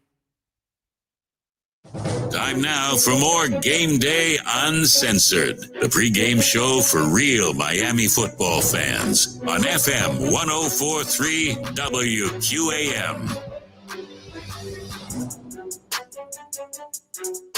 And welcome back, everybody. Game Day Uncensored here with you on FM 1043 WQAM. Game Day Uncensored also brought to you by the Lexus TX. Experience amazing at your Lexus dealer. Thanks again to Omar Kelly for stopping by the program as the Miami Dolphins are getting set for the Indianapolis Colts. They're on the road. The roof is open in Indy as we get set for this week one matchup. Football is here. You guys made it. Full slate here to go with the 1 o'clocks. We got a big Sunday Night Football matchup we'll keep our eye on tonight, of course, with the Bills taking on the Ravens. It's all happening for us, Solana. We finally made it. We've made it. How about this, Tobin? How about this? I know we're about to get to our props here. Maybe this changes your mentality on a certain player. Hal Habib, who's covering the game today for the Palm Beach Post, he's out in Indy. He just tweeted out, Dolphins just circled around for a pregame pep talk. Player giving the talk, a demonstrative Tyreek Hill. I like it. So he's letting everybody know, even though I'm not a captain, I'm a captain. I'm a leader. I'm a shadow captain. That's what that's what he's got going on there. Don't lie. If Tyreek Hill scores a touchdown at some point this season, things are going well, right? Tyreek Hill scores a touchdown, and one of his celebrations is putting his own C on his jersey. That would be fire, would it not? That would be a pretty fire celebration. Or it would be funny if he brings Jaylen Waddle over and he goes, "Look at me, look at me." I'm the like he just does the point. He just points and then he just points to the ground. That would be a great celebration as well. Speaking of Tyreek Hill and scoring of touchdowns, let us get to our porpoise props. It's time for... I don't know about you, but that looked like money. Porpoise Props. Hopefully you didn't jinx us. Props. All right, here we go, Solana. We have our course today, the Dolphins and Colts. The line has gone down slightly. The Dolphins were 1.5-point dogs. It is now sitting at a point on the Hard Rock app today. I will let you know going into this, I have 2 prop bets already ready and raring to go for today's game. My first is a parlay, which is Zach Sealer sack and an anytime touchdown from Malik Washington. Wow. I got that. Yep. Plus 1,100. I got that at earlier in the week. I don't know if it's still at that, but that is what I got that at earlier in the week. A Zach Sealer sack and a Malik Washington anytime touchdown. Those 2 legs give you a plus 1,100. So I got that today. And then we took a flyer on Tobin and Leroy today. But if you missed it, we were feeling pick 6 because of Danny Dimes. And we were debating. We're like, should we go with Minka? Do we go with Jordan Brooks? Jordan Brooks not really a big interception guy in his career. We do know Minka. We ultimately settled on Jack Jones anytime touchdown for him to either get a pick 6 or scoop and score. But Jack Jones, he's got those interception skills, Solana. It's at plus 5,000 for him to score an anytime touchdown. And so we just I threw $5 on Jack Jones to score today. That Daniel Jones makes a huge mistake, and he's there in his Dolphins debut to make a big-time play.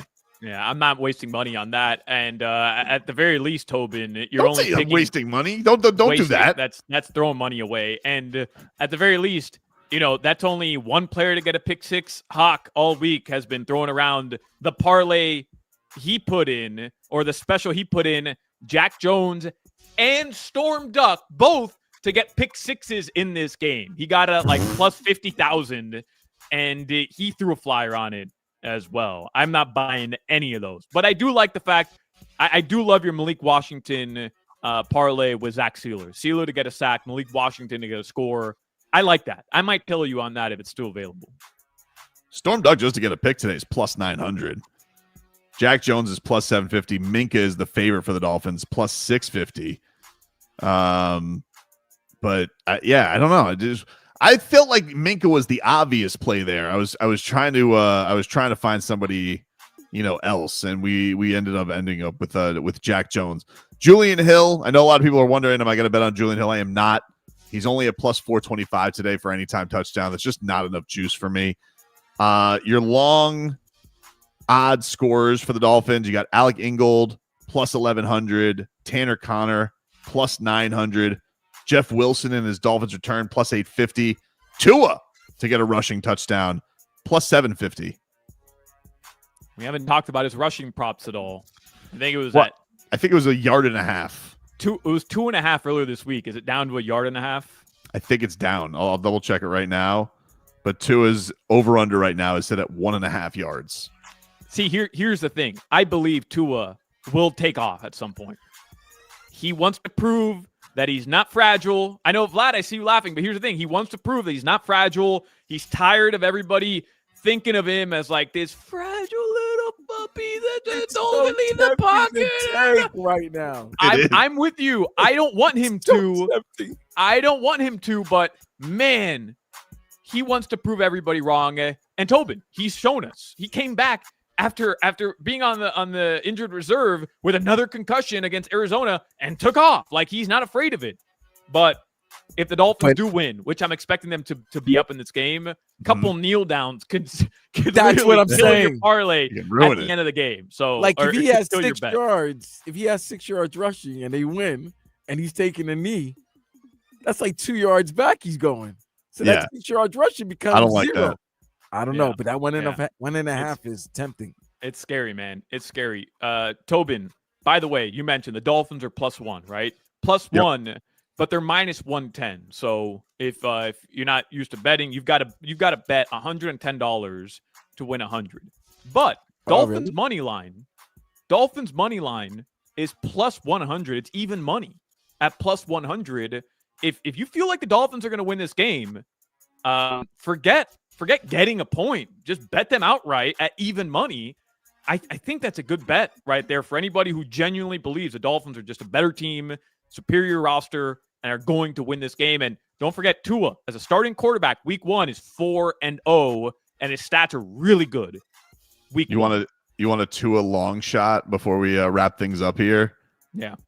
Tua to rush 6+ attempts is +1750. Is there a chance that he's just running for his life? And that, these rookies aren't ready, and DeForest Buckner and Kwity Paye are just like bearing down on him, and he just has to scramble. You don't have to get yards. He just has to attempt.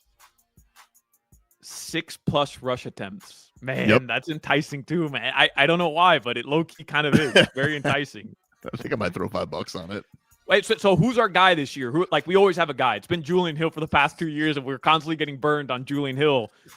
I don't feel comfortable betting Julian Hill at +450 or +425. Like, doesn't make a lot of sense to me because the payout's just not high enough.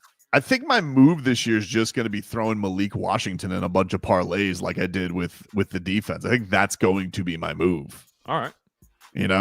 So I think that's the way that I'm going to go with this. But those are our porpoise props. We will take a break. We'll finish things up here on Game Day Uncensored. We'll predict the game ball. Who's going to have the best game for your Miami Dolphins? Get a little look at the rest of the 1 o'clock slate. Back with more on Game Day Uncensored after this. Hey, we want to hear what you have to say. Text WQAM on the Kendall Toyota text line at 305-567-0560. The big one is here.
Uncensored.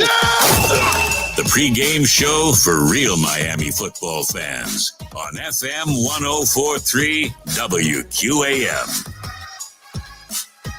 And welcome back, everybody. Game Day Uncensored here on 1043 FM WQAM.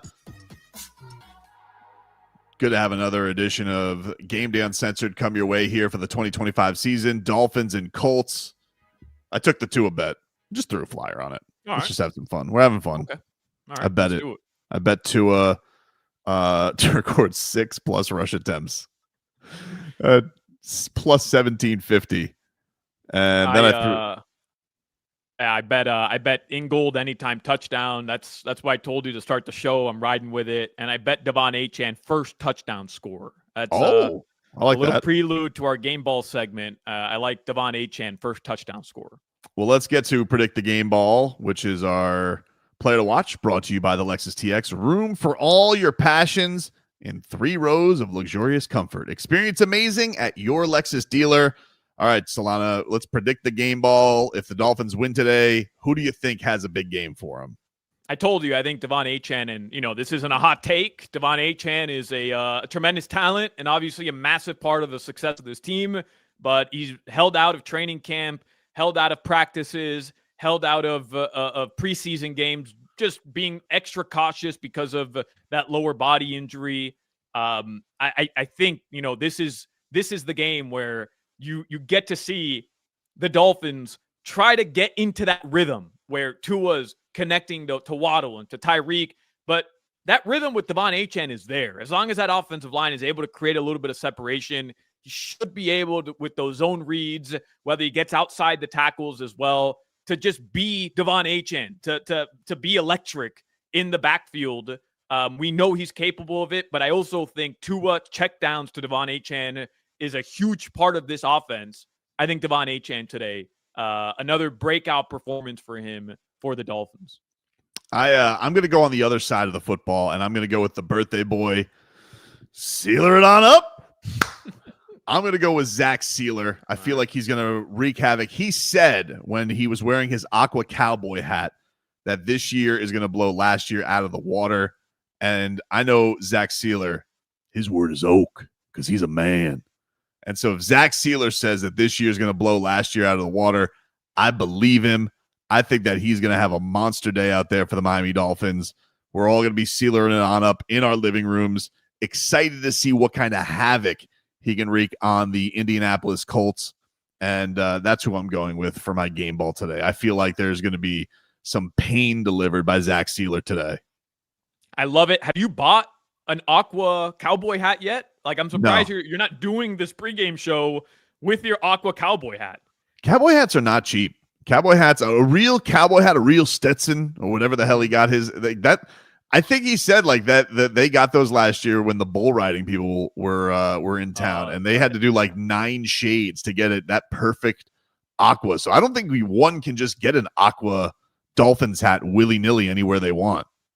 I'll find one for you, Tobin. On this Alibaba, you can get whatever the hell you want for $10. You just got to pay the shipping from China. You can get whatever the hell you want, Tobin. I don't know. But I've seen Frog Boy try that, and he ends up with something with like 3 front pockets for like a polo. I'm like, this is what you thought of? You thought this was the way to go when it came to this? So I don't know, but I am looking forward. It is good that football's back. I look. I don't want to do. On week 1, I don't want to do sports radio tomorrow where we're already bringing out the pitchforks. I know what it is. I know everyone's going to be there. And if today stinks, rightfully so. I understand. I think the Dolphins brass has to know that the fan base is already on edge. They're dying for this team to give them some feel good. This has been a long off season, so they're very hopeful that this is going to be a fun year ahead. But if they don't, just don't. Don't let that happen. Don't lose, dude. Just don't lose to the Colts. Like, that's how it's got to go. You want this team to be fun again, right, Tobin? I mean, 100%. Look, 2023, the way it ended, disaster, letdown, typical Dolphins when you consider the last 25 years. I get that. But at the very least, Tobin, that's the most fun I've had as a Dolphins fan in 25 years. Wildcat was awesome, but you always felt it was a little fluky. that 2023 season, first stretch of it, where the Dolphins, forget the 70 points, just in general, right? Like beating good teams, that game against the Chargers to start the season, it was just fun. And I want that again. I want that feeling again where you go into a game and you're saying, oh, 3rd and 12, Tua and Tyreek are going to get this. Don't worry about it. Oh, the defense is dealing with some injuries. You're going to be able to expose them because your offense is just so prolific. It's electrifying. I want that again. I want to feel like the Dolphins going into a game against the Colts, against the Patriots, against teams that aren't good. They're going to take care of business. Is there the rest of your 1 o'clock slate today? Let me know if any of these stand out to you. You got Bucks at Falcons, Bengals at Browns, Raiders at Patriots, Cardinals at Saints. Probably got to be the one that everyone's going to be having their eyes on at 1 o'clock is Vlad's New York Jets hosting the ayahuasca wonder himself, Aaron Rodgers. Are you excited for this, Vlad? Or you got the Goosies? I got Goosies galore. I hope Will McDonald IV or Jermaine Johnson comes from the side, around the edge, and wham! Ayahuasca, Aaron Rodgers. He just starts hearing a didgeridoo in his helmet. It's crazy. No, that's definitely got to be one. You got Giants, Commanders, Panthers, Jags. Any of these tickle your fancy, Solana? The Bucks Falcons game, not that it tickles my fancy from like an excitement standpoint, but everybody's like sneaky pick this year. Watch out for the Falcons, and I think the Bucks are going to handle that game, no problem. Buccaneers are actually a sneaky pick this year. Well, the Buccaneers, like, you know what they're going to be? They're going to win the division, and Baker Mayfield's going to have like a really good season, but he just can't be great. He can't beat the best players in the NFL, best quarterbacks, and like that's what they are. They're going to host a playoff game and try to win it, and that's their Super Bowl, right? Like they win that game, that's their Super Bowl. But no, I mean, that, to me, Steelers Jets has to be just such great scheduling by the NFL. You know, like just fantastic scheduling by the guys who make the schedule. I want to see how Justin Fields looks. And yeah, I want to see Aaron Rodgers get hit, and ayahuasca is just oozing out of his pores still from his summer antics. That to me is the interesting game in this 1 o'clock slate. I would really like it. I don't think we get it down here. I would love it if we would get the Titans. I would love to see Cam Ward's NFL debut. They're taking on the Broncos. Broncos kind of a chic team. Everyone's looking at that AFC West. Yeah. And they're big favorites today. They're minus 8.5. I think that's the biggest spread of the day. That one with of the day for sure, it's the biggest spread. That was the same as the Eagles-Cowboys spread on Thursday night to kick off the season. And then you got a 49ers Seahawks. Christian McCaffrey is going today, even with the calf injury. And then you got Micah Parsons' debut coming up at 4:25 today with Packers and Lions. Good game too. Really good game. I'm interested to see the Texans. Nico Collins hopefully can stay healthy out there. Like, what are they going to look like? 2 years ago, they were the Cinderella team. C.J. Stroud is everybody's favorite quarterback. And then last year, I get injury kind of derailed them, but they were a playoff team, cusp of making the playoff team. But everybody knew that they were just kind of pretenders. Like, what are they going to look like this year? And then Sunday Night Football, Tobin. I'm jacked up for this one, man. I'm jacked up for it. I'm jacked up for it, but I need Lamar Jackson to give the Bills the business. I mean, they ruined Hard Knocks this year. You know, it's not bad enough that they ruined the Dolphins season every year, but man, that was the worst season of Hard Knocks ever. Do you want to know how bad the Hard Knocks was? The Dolphins under the sun, which was not great. It was like their little in-house Hard Knocks that they made. Not very exciting. You know, you basically got Tua driving to work.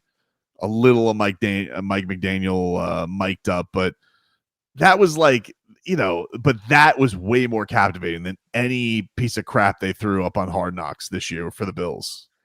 I stopped watching it because I found myself liking Josh Allen, and I'm like, I can't do it. Just because like he was just, I don't know, he's just off the field, just like a normal dude, like humble dude. But again, Tobin, I quit after episode 2. So I'm like, no. I'm not doing this. I'm not falling for the Josh Allen okie doke. I'm fascinated with a show where Tua Tagovailoa is just in his Ford truck driving and talking. Like I would pay money to watch a show where Tua is driving his Ford truck to the facility at dawn before the sun even comes up, and he's just talking. He's chatting about whatever comes to his mind. I enjoyed the first 8 minutes of the Dolphins under the sun. Yeah, it was okay. It was. I mean, I wasn't expecting the rest of it much. was fluff. The rest of it was fluff. It was literally just press conference sound over highlights. It was fine. But Tua driving to work and then driving home from work, I would pay to watch that. It was fun. Tua just trying to get off the Golden Glades. He's like, oh, again. What route do you think he takes? Do you think that because he doesn't have to deal with it that early, but once you get home, another one. Or do you think he takes the back streets? You think he rolls to the back streets? Nah, I think I saw some turnpike there, so I think he's paying for those tolls. They're in that sweet spot though, because they can get right off the stadium exit. They're not unless there's some Hard Rock trouble. There's not really going to be any issues if you're going north. Going south, you're screwed. But if you're going north, if Tua lives north of the facility, he's kind of in that golden sweet spot of I don't have to deal with it so much anywhere. Kind of when we had the old station. Yes, it was a dump, but it was right in that sweet spot. It was great. Turnpike for me. I live by the zoo, bro. I'm out here. I'm west, southwest, west. Man. And 441. I'd go Turnpike north, get off on University, right on 441. I was at work in 45 minutes. Now I'm going 878, 826, 836, I-95 north. I'm on every major expressway in Miami. Man, it's something. All right, everybody. I want you all to enjoy your football today. You made it. Dolphins, please don't lose. Don't lose to the Colts today. Bets, we bless you. Please thy hit. I need you. I would love to start off hitting some parlays here today. I just realized I'm already regretting betting that to a rushing stat. That was a ridiculous thing to put money on. I sent it to Hawk. Let's see, because he's big on Tua's going to run the ball. Let's see if I can bamboozle him into throwing some money at it. You know what? It's a good pacifier for me though, because I don't like Tua running. I want him safe. I want him in his little pocket nest. So you're happy either way. You're happy either way. At least I'm going to make some money on it. If Tua starts taking off and does ridiculous things like throwing his head into linebackers like a knucklehead. So at least I'll get that. I'll have that level of safety for myself, and we'll have all that. We have Game Day Uncensored post-game edition. Vlad, do you know when that comes on? We got is Dan Day on today? No, Dan is still west, so we have Alex Donald will be joining in, and 4 p.m. At 4 p.m. will be Game Day. Just before, right? Right before the game ends. Yeah, right before the game's about to end. Yeah. All righty. There you go. So tune in for that. We appreciate everybody for tuning in. Thanks to Omar Kelly. Vlad, great job producing today. Solana, enjoy the football. And, of course, we'll have our reaction live tomorrow, starting with Joe Rose at 6 a.m. as well. So let's hope we got some football to be excited about, people. Enjoy it. Have a happy season. We're glad to be back with you, and we'll talk to you next time. And another Game Day Uncensored is in the books. Time for Dolphins football, sports fans, Fins and Colts from Indianapolis. We'll be back to talk about it after the game on the Game Day Uncensored postgame show on FM 104.3 HD2 WQAM. Miami's sports leader.